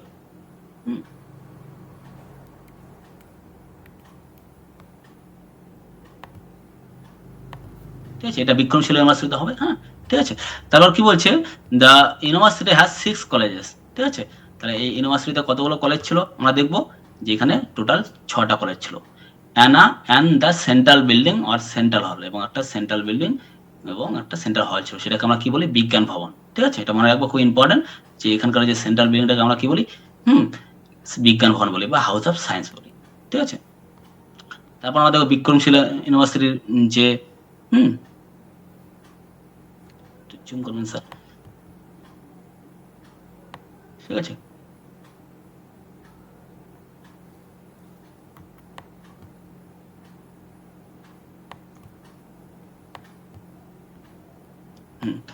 ঠিক আছে,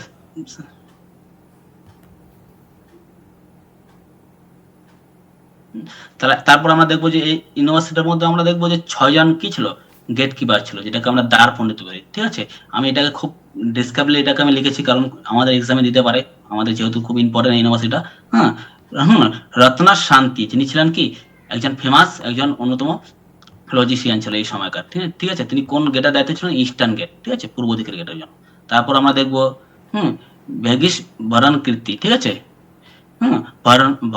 ভারা কীর্তি অফ বেনারস, তিনি কোন জায়গায় ছিলেন, বেনারসে ছিলেন। তিনি কিন্তু ওয়েস্টার্ন গেটের দায়িত্বে ছিলেন, ঠিক আছে। এই যে 6টা আমি যে গেট বললাম সেই গেটের মধ্যে তিনি কি ছিলেন, ওয়েস্টার্ন গেটের দায়িত্বে ছিলেন। তারপরে দেখবো নারোপা নামে একজন লজিশিয়ানের নাম আমরা দেখবো, যিনি নর্থার্ন গেটের দায়িত্বে ছিলেন এই ইউনিভার্সিটি, ঠিক আছে। তারপর আমরা দেখবো যে সাউথার্ন গেটের কে ছিল, কি বলছে, প্রচ নায়কারা মতি, ঠিক আছে। এটার নামটা একটু সংস্কৃত, এই জন্য আমাদের একটু উচ্চারণ করতে হতে অসুবিধা হবে আমাদের প্রথম, ঠিক আছে, কিন্তু এটাকে আমরা ভালো করে আমরা পড়ে নেবো, ঠিক আছে। সাউথার্ন গেটের তিনি দায়িত্বে ছিলেন। তারপর আমরা দেখবো রত্না কি বলছে ভাজরা, হ্যাঁ, তার নাম কি, রত্না ভার্জ অফ কাশ্মীর। তাহলে তিনি কোথাকার ছিলেন, রত্না ভার্জ কাশ্মীরের ছিলেন। তিনি ছিলেন ফার্স্ট সেন্ট্রাল গেটের, প্রথমের দিকে যে মধ্যে মিডলের যে গেটটা ছিল তার দায়িত্ব ছিলেন। এবং কি বলছে তারপর জনশ্রী মিত্র কোথাকার ছিলেন, গৌড়ার, মানে বর্তমান যে মালদা, তিনি সেকেন্ড সেন্ট্রাল গেটের দায়িত্বে ছিলেন, ঠিক আছে। তাহলে আমরা কি দেখলাম যে ইউনিভার্সিটির 6টা যে দ্বারপাল ছিলেন, 6জন যে দ্বারপাল ছিলেন, তারা কোন কোন দ্বারপাল কোন কোন গেটের দায়িত্বে ছিলেন সেই নামগুলো আমরা একটু দেখে নিলাম, ঠিক আছে।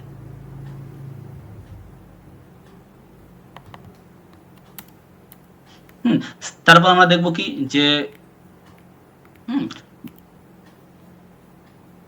ঠিক আছে। তারপর আরেকটা আমরা ইউনিভার্সিটির নাম আমরা এখানে পাই,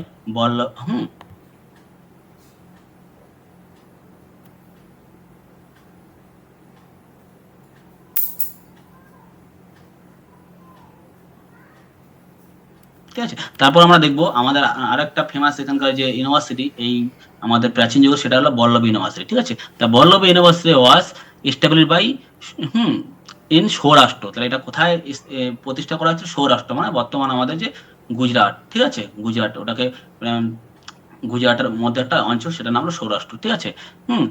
মডার্ন গুজরাট বলছে, মডার্ন বর্তমান সময় এটা কোথায়, গুজরাটে।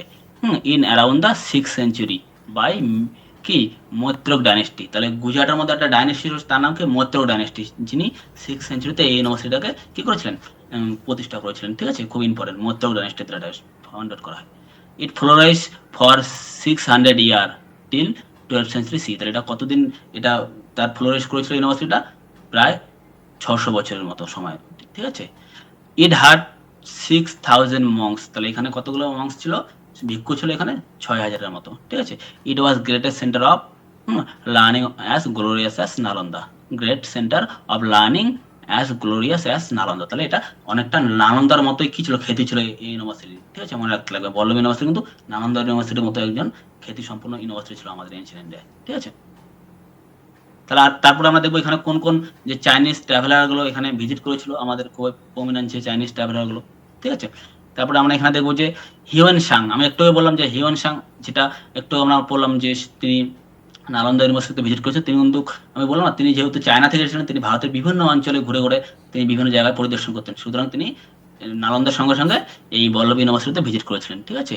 এটা কিন্তু আমাদের মনে রাখবো। তারপর আমরা দেখবো ইত সিং, তিনি কিন্তু এটা 6th centuryর একদম শেষ আর্ধে, মানে 670 বা 75-এর দিকে তিনি এই আনুমানিক এই সময় তিনি আসেন, কিন্তু এই ইউনিভার্সিটিতে ভিজিট করেন, তিনিও এই বল্লভ ইউনিভার্সিটিতে ভিজিট করেন, ঠিক আছে। এবং সেখানকার শিক্ষা ব্যবস্থা সম্বন্ধে তিনি বিভিন্ন আমাদের ইনফরমেশন দেন, ঠিক আছে। কি বলছে, হাইলাইট অফ বল্লভ ইউনিভার্সিটি। তাহলে কোন কোন জিনিসগুলোকে আমরা এখানে দেখবো, যেগুলো খুব ফেমাস ছিল বল্লভ ইউনিভার্সিটির।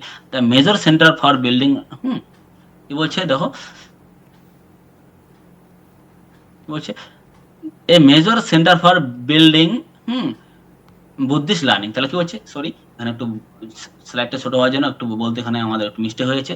A major centre for Buddhist learning. তাহলে এটা কি ছিল, বুদ্ধিস্ট লার্নিং এর জন্য একটা অন্যতম মেজর সেন্টার ছিল, গুরুত্বপূর্ণ একটা সেন্টার ছিল, with emphasis on Mahayana Buddhism, ঠিক আছে। এটা কিসের জন্য, মহাযান বুদ্ধিজমের জন্য ফেমাস ছিল, ঠিক আছে। তাহলে এখানে আমরা কি দেখবো না, এখানে একটা আমাদের ভুলে গেছে এখানে একটা, ঠিক আছে। এখানে এটা মহাযান হবে না, ঠিক আছে। এখানে আমরা এটাকে মহাযান কেটে এখানে আমরা হিনজান লিখবো, ঠিক আছে। তাহলে এটা কিসের জন্য ফেমাস ছিল, যেমন আমাদের ওইদিকে ছিল আমাদের বিক্রমশিলা এবং নালন্দা মহাযান, এটা কিন্তু হিনজানের জন্য হবে, ঠিক আছে। এখানে হিনজান হয়, এটা ঠিক করে দেবেন, হিনজান বুদ্ধিজমের জন্য।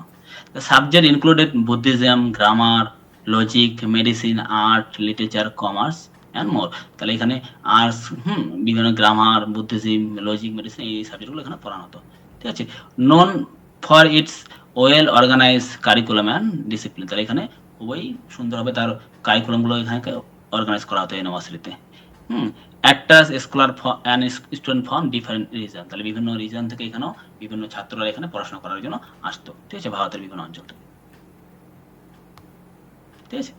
তারপর আমরা দেখবো পরবর্তী স্লাইডে আমরা দেখবো যে মিথিলা না, ঠিক আছে। তার বল্লভ ইউনিভার্সিটির সম্বন্ধে আরেকটু আমরা জেনে নেই। The university was a centre of religious education, এটা রিলিজিয়াস এডুকেশন একটা অন্যতম সেন্টার ছিল, অ্যাজ ওয়েল অ্যাজ আদার সেকুলার সাবজেক্ট, মানে যেগুলো কোনো রিলিজনের সঙ্গে যুক্ত নেই, এটাকে আমরা সেকুলার সাবজেক্ট বলি, যেমন অর্থশাস্ত্র বা ইকোনমিক্স, নীতিশাস্ত্র বা ল, আইনি শাস্ত্র, চিকিৎসা শাস্ত্র বা এটাকে আমরা মেডিসিন, চিকিৎসা শাস্ত্র বা মেডিসিন, আর অলসো টট, এগুলো এখানে কিন্তু পড়ানো হতো। Known us for religious tolerance and mental freedom, তাহলে এটা কিসের জন্য ফেমাস ছিল, এটা ইম্পর্টেন্ট লাইনটা আমাদের জন্য, ঠিক আছে। রিলিজিয়াস টলারেন্স মানে অন্য ধর্মের প্রতি যে সহিষ্ণুতা, এবং মেন্টাল ফ্রিডম মানসিক যে স্বাধীনতার, এই জিনিসগুলোকে কিন্তু এই বল্লভ ইউনিভার্সিটির মধ্যে আমরা পড়ানো হতো, ঠিক আছে। কি বলছে এই, তারপরে আমাদের যে এই যে স্লাইডটা আছে, এই যে আমাদের লাইনটা আছে, এটা খুব ইম্পর্টেন্ট। গুণমতে আর Sthiramati were the two famous scholar from this university, খুব ইম্পর্টেন্ট আমাদের এটা, আমাদের এক্সামে এটা না হলেও আগেও কতবার দিয়েছে আমি জানি, অনেকবার দিয়েছে, যে গুণমতে আর Sthiramati were the two famous scholar from this university, তাহলে গুণমতি এবং স্থিরমতি এই ইউনিভার্সিটির দুজন অন্যতম ফেমাস স্কলার ছিলেন, ঠিক আছে। Government of India plan to revive this university, তাহলে বর্তমান মতো ইউনিভার্সিটিকে রিভাইভ করার জন্য, পুনরুদ্ধার করার জন্য গভর্নমেন্ট অফ ইন্ডিয়া একটা অন্যতম স্টেপ নিয়েছে, কবে, সেপ্টেম্বর 2017 সালে থেকে, ঠিক আছে। তারপর আমরা দেখবো যে মিথিলা ইউনিভার্সিটি, ঠিক আছে, আর একটা আমাদের ফেমাস ইউনিভার্সিটি এনশিয়েন্ট ইন্ডিয়ার, সেটাকে আমরা কি বলি, সেই ইউনিভার্সিটির নাম কি আমরা জানবো, মিথিলা ইউনিভার্সিটি, ঠিক আছে, ঠিক আছে। The university existent since the time of রাজা জনক, তাহলে এই ইউনিভার্সিটি কখন থেকে এক্সিস্টেন্স ছিল, সেটা হলো দ্য টাইম অফ রাজা জনক। রাজা জনক কে ছিল, ফাদার অফ সীতা, তাহলে সীতার যে বাবা রাজা জনক ছিল, তার সময় থেকে এই ইউনিভার্সিটিটা অস্তিত্ব আমরা লক্ষ্য করতে পারি, ঠিক আছে। কি বলছে, present day it was located in Darbhanga district of Bihar, তাহলে বর্তমানে এটা যদি আমাদের কোশ্চেন দেয় যে এই মিথিলা ইউনিভার্সিটি বর্তমান কোথায় অবস্থিত, দারভাঙ্গা ডিস্ট্রিক্টে বিহারে, ঠিক আছে, এটা আমরা খুব ইম্পর্টেন্ট, ঠিক আছে। It was strong hold of Brahmanical centre in the time of Upanishad, তাহলে উপনিষদের সময় এটা কি ছিল, আমাদের উপনিষদের কালে, যে পরবর্তী বৌদ্ধ যুগে আমরা দেখবো যে উপনিষদের কালটা আমরা যেটাকে, যে সময়টাকে আমরা ধরি, সেই সময় কিন্তু ব্রাহ্মণিক্যাল এডুকেশনের জন্য এটা কিন্তু খুব একটা স্ট্রংগেস্ট কি ছিল, সেন্টার ছিল এই আমাদের মিথিলা ইউনিভার্সিটি, ঠিক আছে। ইট ওয়াজ নেমেড বিদেহ, তখন এই জায়গাটার নাম কি ছিল, বিদেহ ছিল, ঠিক আছে। তারপর আমরা দেখবো যে it continue to its glory up to Buddhist period, তাহলে বুদ্ধিজম পিরিয়ড যতদিন আমাদের ছিল আমাদের ইন্ডিয়ার মধ্যে, বুদ্ধিজম পিরিয়ডের মধ্যে এর কিন্তু একটা এতদিন পর্যন্ত এই ইউনিভার্সিটি তার গ্লোরিটাকে, তার উজ্জ্বল গৌরবটাকে ধরে রাখতে পেরেছিল, ঠিক আছে। From the 12 to 15 century, beside literature, তাহলে 12 থেকে 15 সেঞ্চুরির মধ্যে বিসাইড দ্য লিটারেচার ছাড়াও, দ্য ফাইন আর্ট, তারা বলছে scientific subject also taught here, fine art এবং সায়েন্টিফিক সাবজেক্টগুলো এখানে পড়ানো শুরু করা হয়, ঠিক আছে। সাবজেক্ট, দেখো তারপর এখানে কি বলছে যে টু ইম্পর্টেন্ট সাবজেক্ট, ঠিক আছে, কি বলছে টু ইম্পর্টেন্ট সাবজেক্ট, এখানে কি কি ছিল, ন্যায় আর তর্কশাস্ত্র, এটা কিন্তু খুব ইম্পর্টেন্ট, যে আমাদের দিতে পারে যে ন্যায় এবং তর্কশাস্ত্রের জন্য কোন ইউনিভার্সিটি ফেমাস ছিল, তখন আমরা মিথিলা ইউনিভার্সিটিটাকে আমরা রাইট করবো, টিক করবো যখন আমাদের এক্সামে থাকবে, তাহলে কিসের জন্য ফেমাস ছিল, ন্যায় অ্যান্ড তর্কশাস্ত্রের জন্য ফেমাস ছিল, যেটাকে আমরা তর্কশাস্ত্রকে আমরা কি বলি, লজিক বলি। তারপর বলছে জ্ঞানেশ উপাধ্যায়, যিনি 1093 থেকে 1150 খ্রিস্টাব্দ পর্যন্ত তার সময়কাল, তিনি জ্ঞানেশ উপাধ্যায় কিন্তু এই ইউনিভার্সিটির সঙ্গে যুক্ত ছিলেন, এবং তিনি নব্য ন্যায় নামে একটা স্কুলের প্রতিষ্ঠা করেন, খুব ইম্পর্টেন্ট। জ্ঞানেশ উপাধ্যায় যে আমাদের যে স্কলার ছিলেন, তিনি কিন্তু খুব ইম্পর্টেন্ট। হি গ্রেড ওয়ার্ক তত্ত্ববোধ চিন্তামণি, এবং তার এখানে আমাদের কোশ্চেন অনেক সময় দিয়ে দেয় ইউজিসির মধ্যে, তার ফেমাস গ্রন্থ নাম কি ছিল, তত্ত্ববোধ চিন্তামণি, এই গণেশ উপাধ্যায়ের যে ফেমাস বই ছিল, ঠিক আছে, এটা কিন্তু আমাদের মনে রাখতে লাগবে।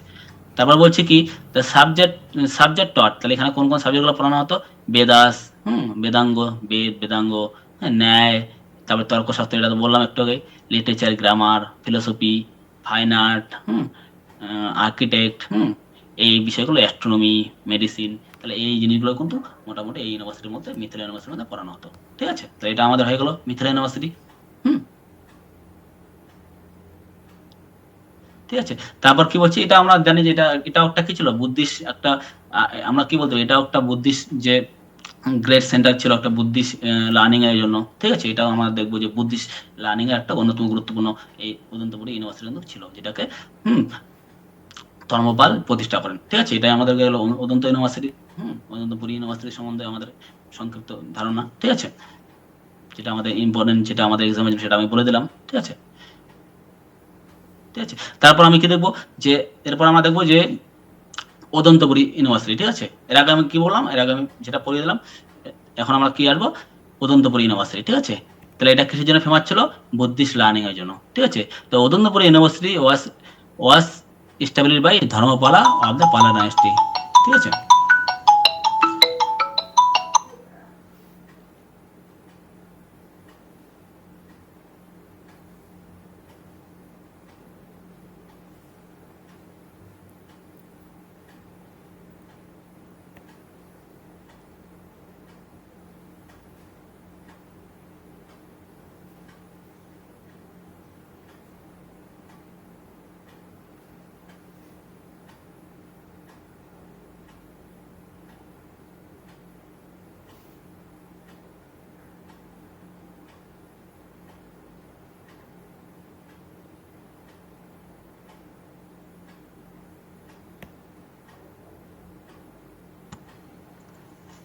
সরি, আমার একটা ব্যক্তিগত একটা ফোন আসার জন্য আমি একটু ক্লাসটাকে দাঁড় করিয়েছিলাম, ঠিক আছে।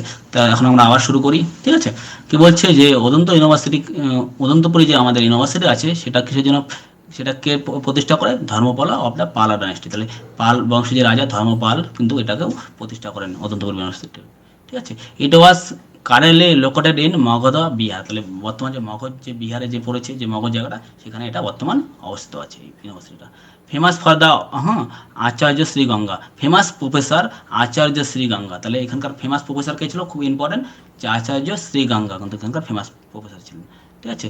Nearly 1000 monks and student resident air, ঠিক আছে। তাহলে এখানে প্রায় 1000-এর মতো মংস এবং স্টুডেন্ট এখানে কিন্তু পড়াশোনা করতো এখানে, ঠিক আছে।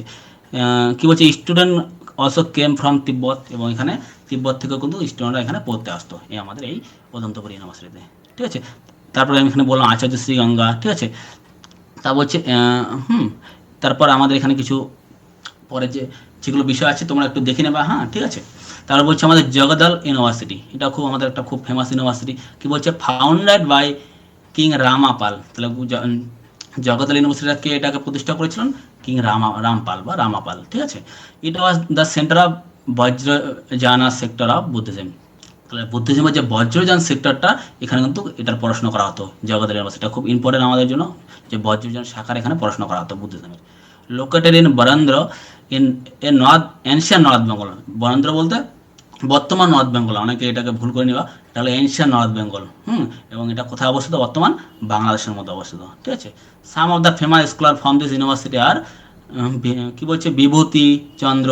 তাহলে এখানকার কিছু ফেমাস স্কলার ছিল, বিভূতি চন্দ্র, দানশিলা, কি বলছে, মোক্ষকারা, ঠিক আছে, গুপ্ত, মোক্ষকারা গুপ্ত, এবং কি ছিল, শুভঙ্করা গুপ্ত। তাহলে এখানকার সবচেয়ে কয়েকজন ফেমাস যে স্কলার নাম কি, মোক্ষকারা গুপ্ত, ঠিক আছে। তারপরে আমরা দেখবো দানশিলা, বিভূতিচন্দ্র, শুভঙ্করা গুপ্ত। তাহলে এই যে স্কলারগুলো ছিল এখানে কিন্তু খুব ফেমাস ছিল এখানকার, ঠিক আছে। তারপর আমরা কিছু আজকে যে আমরা টপিকটা বললাম তার কিছু আমরা কোশ্চেন দেখে নিই, ঠিক আছে। যেটা দেখো তোমরা পাও কি না পাও, যদি কেউ অ্যান্সার করতে চাও করতে পারো, ঠিক আছে। Which ancient centre of learning is regarded as the oldest among the option below. তাহলে কোন এনশিয়ান সেন্টার অফ লার্নিং বলছে, যে শিক্ষার যে সেন্টারটা ছিল সবচেয়ে ওল্ডেস্ট এর মধ্যে। ফার্স্ট আমাদের কি বলছে, নালন্দা, তক্ষশিলা, বিক্রমশিলা আর মিথিলা। তাহলে এখানে কি হবে অ্যান্সারটা, তোমরা যে কেউ পারো অ্যান্সার করতে পারো, তক্ষশিলা, গুড। তাহলে ঠিক আছে, তাহলে এখানে অ্যান্সার কি হবে, তক্ষশিলা। তাহলে আমরা একটু আগে দেখলাম যে তক্ষশিলা সবচেয়ে হলো ফেমাস আমাদের যে এনশিয়ান ইউনিভার্সিটি, ঠিক আছে।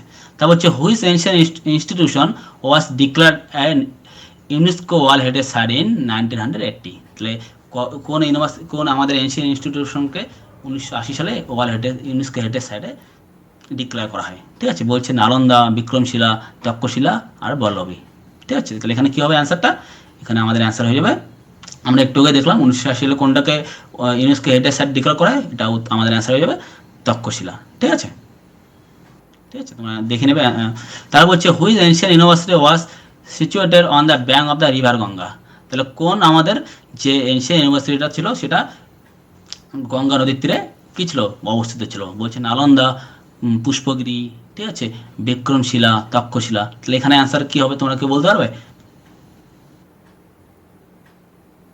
যে না পারো কোনো ব্যাপার না, তোমরা তোমরা এটাকে আরো ভালো করে পড়ে নেবে, তারপর তোমরা বলতে পারবে। হয়তো এখন তোমরা বলতে পারবে না, এটা অ্যান্সারটা কি হবে, কেউ বলতে পারবে? তাহলে এখানে কি হবে অ্যান্সার, এখানে আমাদের অ্যান্সার হয়ে যাবে বিক্রমশিলা। ঠিক আছে, ঠিক আছে, এটা আমরা একটু আগে পড়লাম যে এটা বিক্রমশিলা যে আমাদের ইউনিভার্সিটি ছিল, এটা গঙ্গা নদীর তীরে অবস্থায় ছিল। তারপর question sir, which ancient Indian university did scholar play a major role in in transmitting Tibetan culture and civilisation? তাহলে কোন ইউনিভার্সিটিটা, এনশিয়ান ইউনিভার্সিটিটা যে বলছে ট্রান্সমিটিং, মানে তিব্বতের মধ্যে আমাদের যে যে আমাদের ট্রান্সমিটিং করতে, যে বুদ্ধির যে কালচারটাকে ছিল মেনলি, এটাকে ট্রান্সমিট করতে কোন এনশিয়ান যে ইউনিভার্সিটিটা আছে সেটা গুরুত্বপূর্ণ ভূমিকা পালন করতো। ঠিক আছে, বলছে নালন্দা, বিক্রমশিলা, জগদ্দল, মিথিলা। ঠিক আছে, এখানে তাহলে অ্যান্সার কি হয়ে যাবে, জানো কেউ এটা বলতে পারবে?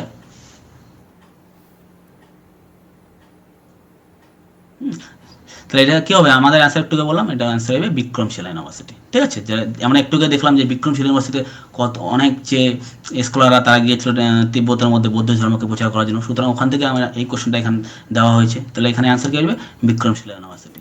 ঠিক আছে, তারপরে কোশ্চেন স্যার এখান থেকে আমরা আনতে গেছি।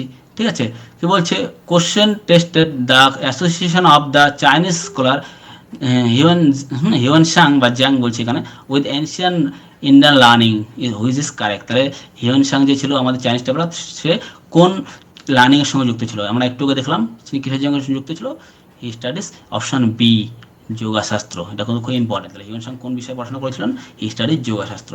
ঠিক আছে, তারপরে আমরা কোশ্চেন দেখবো, যে কোশ্চেন নাম্বার 7 কি বলছে, which statement pair is correct. তাহলে কোন এখানে স্টেটমেন্টের যে আমাদের পেয়ারটা correct, regarding the panini, Chanakya and Takshashila. ঠিক আছে, ঠিক আছে, panini and Chanakya study and Nalanda. First আমাদের স্টেটমেন্ট এখানে দিয়েছে Takshashila was known for medicine. তারপর সেকেন্ড বলছে তো পানিনি স্টাডি অ্যান্ড নালন্দা। তারপর আমাদের সেকেন্ড কি দিয়েছে, Chanakya founded Vikramashila. Both Panini and Chanakya were teacher at Nalanda. ঠিক আছে, তারপর বলছে Takshashila had no study of medicine. তাহলে এখানে কোন অ্যান্সারটা আমাদের সঠিক হয়ে যাবে, আমাদের অপশান এ, যে panini and Chanakya study and Nalanda, এটা হলো কি আমাদের ভুল। এবং ফার্স্টটা আমাদের ফার্স্ট, সেকেন্ডটা আমাদের যে তক্ষশিলা অ্যাসোসিয়েটেড ছিল মেডিসিনের সঙ্গে। এটা আমরা একটু আগে বললাম, বারবার বলেছিলাম এটা যে তক্ষশিলা ইউনিভার্সিটি মেডিসিন বিষয়টাকে ভালো করে এখানে গুরুত্ব দেওয়া হতো। ঠিক আছে, 8 নম্বর কোশ্চেন আমাদের, arrange this ancient in center of the center from east to west. A Takshashila, B Nalanda, C Vikramashila and D Sharadapeeth. তাহলে এখানে আমরা কি দেখবো, যে আমাদের যে এনশিয়ান যে ইউনিভার্সিটিগুলো আছে সেটাকে আমরা ইস্ট থেকে, পূর্ব দিক থেকে পশ্চিম দিকে আমরা সাজাবো ক্রোনোলজি অনুসারে। প্রথমে আমাদের কোনটা ইস্টের দিকে ছিল, তার একটু ওয়েস্টে কোন ইউনিভার্সিটি ছিল, সেইভাবে আমরা এটাকে সাজাবো। তাহলে প্রথমে বলছে তক্ষশিলা। তাহলে তক্ষশিলা আমরা কি জানি, দেখো এই কোশ্চেনগুলো যখন আমরা পাবো তখন আমরা এটাকে এলিমেন্ট করতে পারি। তক্ষশিলা আমি একটু আগে বললাম, তক্ষশিলা ইউনিভার্সিটি বর্তমান পাঞ্জাবে, তার মানে এটাই যে বর্তমান পাকিস্তানের পাঞ্জাব প্রভিন্স, সুতরাং এটা সবচেয়ে ওয়েস্টে যাবে। তাহলে এটাকে আমরা যে এলিমেন্ট করে দেই, তাহলে কি হবে, সবার শেষে আমাদের এ আসবে। তাহলে এ এখানে একটা অপশনের মধ্যে আছে, সেটা হলো অপশন নাম্বার ডি। তাহলে এখানে আমরা ডি নাম্বারটা আমাদের সঠিক উত্তর হয়ে যাবে। তাও আমি একটু বলে দিচ্ছি, ঠিক আছে, যে ডি নাম্বার অপশন প্রথমে সি আমাদের কি আছে এখানে, সি নাম্বার আছে আমাদের এখানে বিক্রমশিলা, এটা আমি একটু বললাম বিহারে। তারপর আমাদের বি নাম্বার আছে আমাদের নালন্দা, এটা আমাদের বিহারের একটু ওয়েস্ট সাইডে পড়ে। তারপর আমাদের আছে ডি নাম্বার, ডি হলো আমাদের সারদাপীঠ, এটা সারদার মধ্যে পড়ে, এটা তার একটু ওয়েস্টে। এবং সবার ওয়েস্টে কি আছে আমাদের, এটা হলো তক্ষশিলা, যেটা পাঞ্জাবের মধ্যে। সুতরাং আমাদের অ্যান্সার এখানে হয়ে যাবে ডি নাম্বার অপশন, CBDA। ঠিক আছে, তারপর আমাদের 9 number question, which group contain the ancient Indian university that were disciplinary. তাহলে কোন ইউনিভার্সিটিগুলো এনশিয়েন্ট ইন্ডিয়া যেগুলো মাল্টিডিসিপ্লিনারি পড়ানো হতো, এখানে কোন কোন ইউনিভার্সিটি আছে, আমি প্রথম অপশন দিচ্ছি Takshashila, Nalanda, Vikramashila first option. Second option B Nalanda, Vallabhi, Vikramashila. Third option Takshashila, Nalanda, Vallabhi, Vikramashila. Option number 4 only Nalanda and Vikramashila. তাই এখানে কোন অ্যান্সারটা আমাদের হয়ে যাবে, যেখানে মাল্টিডিসিপ্লিনারি বিষয়গুলো পড়ানো হতো। ঠিক আছে, ইনস্টিটিউশনের মধ্যে, কোনো ইউনিভার্সিটির মধ্যে। ঠিক আছে, তাহলে এখানে আমাদের অ্যান্সার কী হবে, কেউ বলতে পারবে?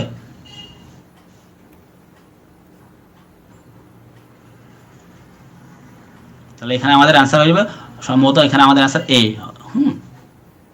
না এ না, সরি, এখানে আনসার হবে আমার সি নাম্বার। হ্যাঁ, এখানে বিক্রমশিলাটা আর বিক্রমশিলা, হ্যাঁ একটু আমাদের এখানে একটু দেখতে বলা হয়েছে। তক্ষশিলা, নালন্দা, বল্লভেন, বিক্রমশিলা, এটা। তাহলে আমাদের এই 4টা ইউনিভার্সিটি যেটা মাল্টি ডিসিপ্লিন কোর্সের সঙ্গে যুক্ত ছিল আমাদের এনসিএন ইউনিভার্সিটি। আমাদের কোশ্চেন নাম্বার, আজকে আমাদের লাস্ট কোশ্চেন নাম্বার 10। আজকে আমাদের এই ভিডিওর লাস্ট কোশ্চেন, যেটা আমাদের লাস্ট নাম্বার কোশ্চেন কি বলেছে এখানে, Nalanda become an international centre of learning. তাহলে নালন্দা কি হয়েছিল, একটা ইন্টারন্যাশনাল সেন্টার অফ লার্নিং এ পরিণত হয়েছিল, ঠিক আছে। Which statement best explain it's significance. তাহলে কোন স্টেটমেন্টটা এই ইউনিভার্সিটির গ্রুপ থেকে এক্সপ্লেন করছে, ঠিক আছে, স্টেটমেন্টটা এর গুরুত্বকে রিপ্রেজেন্ট করছে, ঠিক আছে। বলছি it attach learner from the several parts of Asia. তাহলে এটা কি এশিয়ার বিভিন্ন পার্টসের যে স্টুডেন্টদের অ্যাটাচ করতো। তা বলছি ওয়াজ এ এক্সক্লুসিভলি এ মিলিটারি একাডেমি। এখানে কি একদম মিলিটারি একাডেমি, মিলিটারি বিষয়ে বিভিন্ন পড়াশোনা করা হতো। It was founded in the 18th সেঞ্চুরিতে এটা প্রতিষ্ঠা হয়েছিল। It was located in the present day Pakistan. তাহলে এটা বর্তমান পাকিস্তানের মধ্যে অবস্থা। তাহলে এখানে কোন আনসারটা ঠিক হবে, কেউ বলতে পারবে? একদম ইজি কোশ্চেন। তাহলে এখানে কি হবে, আমরা একটু আগে তো বললাম যে আমার অপশন নাম্বার এ নাম্বার, এই attach learner from the several part of India. তাহলে এখানে আমরা দেখলাম যে ইন্ডিয়ার বিভিন্ন পার্ট থেকে নালন্দাতে পড়াশোনা করতে হয়, শুধু ইন্ডিয়া না, ইন্ডিয়ার বাইরে থেকেও বিভিন্ন দেশ, গ্রিস বলতে পারো, বিভিন্ন চায়না, জাপান, বিভিন্ন দেশ থেকে এখানে কিন্তু পড়াশোনা করতে আসতো এই ইউনিভার্সিটিতে, ঠিক আছে। ঠিক আছে, তাহলে আজকে তাহলে আমরা যে আমাদের এনশিয়েন্ট যে ইউনিভার্সিটিগুলো ছিল সেগুলো সম্বন্ধে আমরা একটু জেনে নিলাম। ফাইনাল অ্যান্সারগুলো আমরা দিয়ে দেবো এখানে। তো আপনার গ্রুপে যারা যারা এই ইয়াটাকে নিতে চাও তারা তারা গ্রুপে জয়েন করো। আমাদের এক্সেলেন্স একাডেমির যে গ্রুপ আছে, হোয়াটসঅ্যাপ গ্রুপ আছে, এবং এখানে আমরা যে একটু আগে আমি বললাম আমাদের যে টিচাররা আছে সবাই কিন্তু এখানে, সব যারা এখানে যে টিচার আছে সবাই কিন্তু নিজস্ব যে টপিকে কিন্তু খুব এক্সপার্ট এখানকার। সবাই এখানে বিভিন্ন বড় বড় এস্টাবলিশ বড় বড় ইউনিভার্সিটিতে থেকে পিএইচডি করছে, কেউ বা এখানে অ্যাসিস্ট্যান্ট প্রফেসরের পদে নিযুক্ত আছে। তাহলে এখানে কিন্তু তোমরা যদি কেউ এখানে আমাদের এই এক্সেলেন্স একাডেমিতে যদি তোমরা কেউ অ্যাডমিশন হতে চাও, তাহলে কিন্তু তাদের কিন্তু যে ইউজিসি-নেট 2026 যে ডিসেম্বরের যে জার্নিটা খুবই কিন্তু ইজি হয়ে যাবে। নেট বা সেট বা জিআরএফ পর তোমাদের যে পরটাকে অনেকটাই কিন্তু সমৃদ্ধশালী করবে আমাদের এই এক্সেলেন্স একাডেমি। এবং তোমরা যারা যারা যদি ভিডিওটাকে তোমরা যে ইউটিউবে দেখতে চাও, তাহলে তোমরা ইউটিউবে আমাদের যে এক্সেলেন্স একাডেমি বলে আমাদের যে ইউটিউব চ্যানেল আছে তোমরা সেখান থেকেও দেখতে পারো। আজকের মতো আমি এখানে শেষ করছি আজকের ক্লাসটাকে। তোমরা যদি কেউ এখন ভিডিওটা দেখতে না পারো তাহলে তোমরা ইউটিউবে দেখে নিতে পারো, ঠিক আছে। আমাদের যে চ্যানেল আমি একটু বললাম এক্সেলেন্স একাডেমিতে। Kazi sir,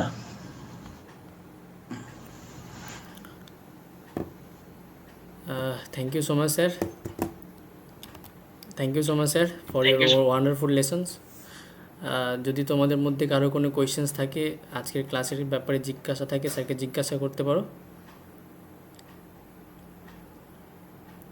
okay, I think আজকের ক্লাসটা খুবই ফ্রুটফুল ছিল এবং খুবই সুন্দর ছিল। আমরা পরবর্তী শিডিউল আমাদের হোয়াটসঅ্যাপ গ্রুপে জানিয়ে দেব, এবং there is an announcement from our side, that is the first paid batch of our Excellence Academy Paper 1 for UGC NET, targeting December 2026 is going on, যেটা চলছে। If you want to get enrol, তোমরা যদি যে কেউ এখানে admission হতে চাও, তাহলে তোমরা আমাদের সাথে যোগাযোগ করতে পারো। এবং খুবই নমিনাল ফি স্ট্রাকচার রেখেছি আমরা। You can pay by monthly, তোমরা প্রতি মাসে পেমেন্ট করতে পারবে, এবং সেটা খুবই মিনিমাম, যেমন 4999, and we have 11 highly qualified faculties, and all of them are either pursuing PhD or they are working professionals. Okay, so all of them are NET, SET or GRF holders. Okay, so you can contact with us, তোমরা আমাদের সাথে যোগাযোগ করতে পারো, এবং আমরা আমাদের যে পরবর্তী ক্লাসের শিডিউল সেটা আমরা আমাদের হোয়াটসঅ্যাপ গ্রুপে জানিয়ে দেবো। আমি আবারও on behalf of excellence academy I am Hartley thankful to mister Chiranjit sir. বললাম আজকের ক্লাসটা কার কিরকম লাগলো বলতে পারো, যদি ভালো লেগে থাকে বলতে পারো। কোন কোন জায়গাগুলো প্রবলেম আছে আমাকে কোশ্চেন করতে পারো, যদি কারো কোথাও প্রবলেম থাকে, যদি থাকে তাহলে আমাকে বলতে পারো। যদি কোনো জায়গায় বুঝতে অসুবিধা হয়, ঠিক আছে। আই থিঙ্ক স্যার যেরকমভাবে পিপিটিটা ছিল আর আপনি যেভাবে বুঝিয়েছেন, সবার মনে একটা ছবি হয়ে গিয়েছে। তো এই নালন্দা, তক্ষশিলা এইগুলো ভোলার মতন আর হবে না। মানে যেটা আমরা শিখেছি যে ছোটবেলা থেকে পড়ার সাথে সাথে দেখলে, ছবিটা দেখলে যেটা হয় সেরকমটা হয়েছে। আমি অনেকটা এই পিপিটির মধ্যে অনেক বিষয় যেগুলো আমি আগে আমরা যখন স্টুডেন্ট ছিলাম তখন আমি দেখেছিলাম যে অনেক শর্টকাটে পড়ায় যে নালন্দা কোথায় অবস্থিত। সুতরাং আমাদের একটা মানে ছোটো মোটো একটা শর্টকাট পড়ানো হতো যেখানে ওর বিষয়ে একটা যে একটা মোটামুটি একটা বেস যে একটা তৈরির মতো কিন্তু আমাদের কন্ডিশনে ছিলাম না। সেই জন্য আমি দেখলাম যে কোন জিনিসগুলোকে অ্যাড করলে যাতে ছাত্রদের শুধু এখনকার না পরবর্তীকালে যাতে তাদের স্টাডি করতে সুবিধা হয়, এবং যে জিনিসটা যদি আমরা কোনো জিনিসকে পিকচারের মাধ্যমে দেখাই যেটাকে এখনকার আমাদের মডার্ন এডুকেশনে আমরা দেখি যে বিভিন্ন জিনিসকে আমরা মাইন্ড ম্যাপের মধ্যে রিপ্রেজেন্ট করা হচ্ছে, সুতরাং আমরা যে পিকচারের মধ্যে দেখাই তাহলে ওটা কিন্তু আমাদের স্টুডেন্টদের কাছে অনেকটা ইজি হয়ে যায় জিনিসগুলোকে ক্যাপচার করার জন্য। ঠিক আছে, ওই জন্য আমরা এই জিনিসটাকে চেষ্টা করছি যে যাতে আরও ভালোভাবে করা যায় আমাদের এই জিনিসগুলো, যে আমাদের প্রেজেন্টেশনগুলোকে, ঠিক আছে, স্লাইডগুলোকে। ঠিক আছে, কেউ যদি কোনো কোশ্চেন করতে চাও করতে পারো, ঠিক আছে, 1 মিনিট সময় মতো করতে পারো।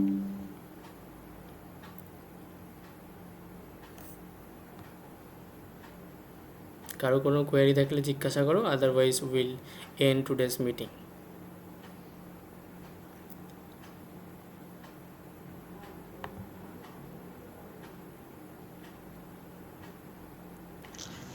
ওকে স্যার, আমার মনে হচ্ছে আজকে ওরা ক্লান্ত হয়ে গেছে অনেকটাই, ক্লাসটা অনেকটাই বড় হয়ে গেছে, হয়তো কোশ্চেন করার মতো তাদের আর ইয়াতে নেই, হয়তো অনেকটাই রাতও হয়ে গেল কারণ অনেকে ডিনার করতে যাবে। ঠিক বেশ আছে, সেই জন্য আর আজকের ক্লাসটা এখানেই তাহলে রেখে দিচ্ছি আমরা।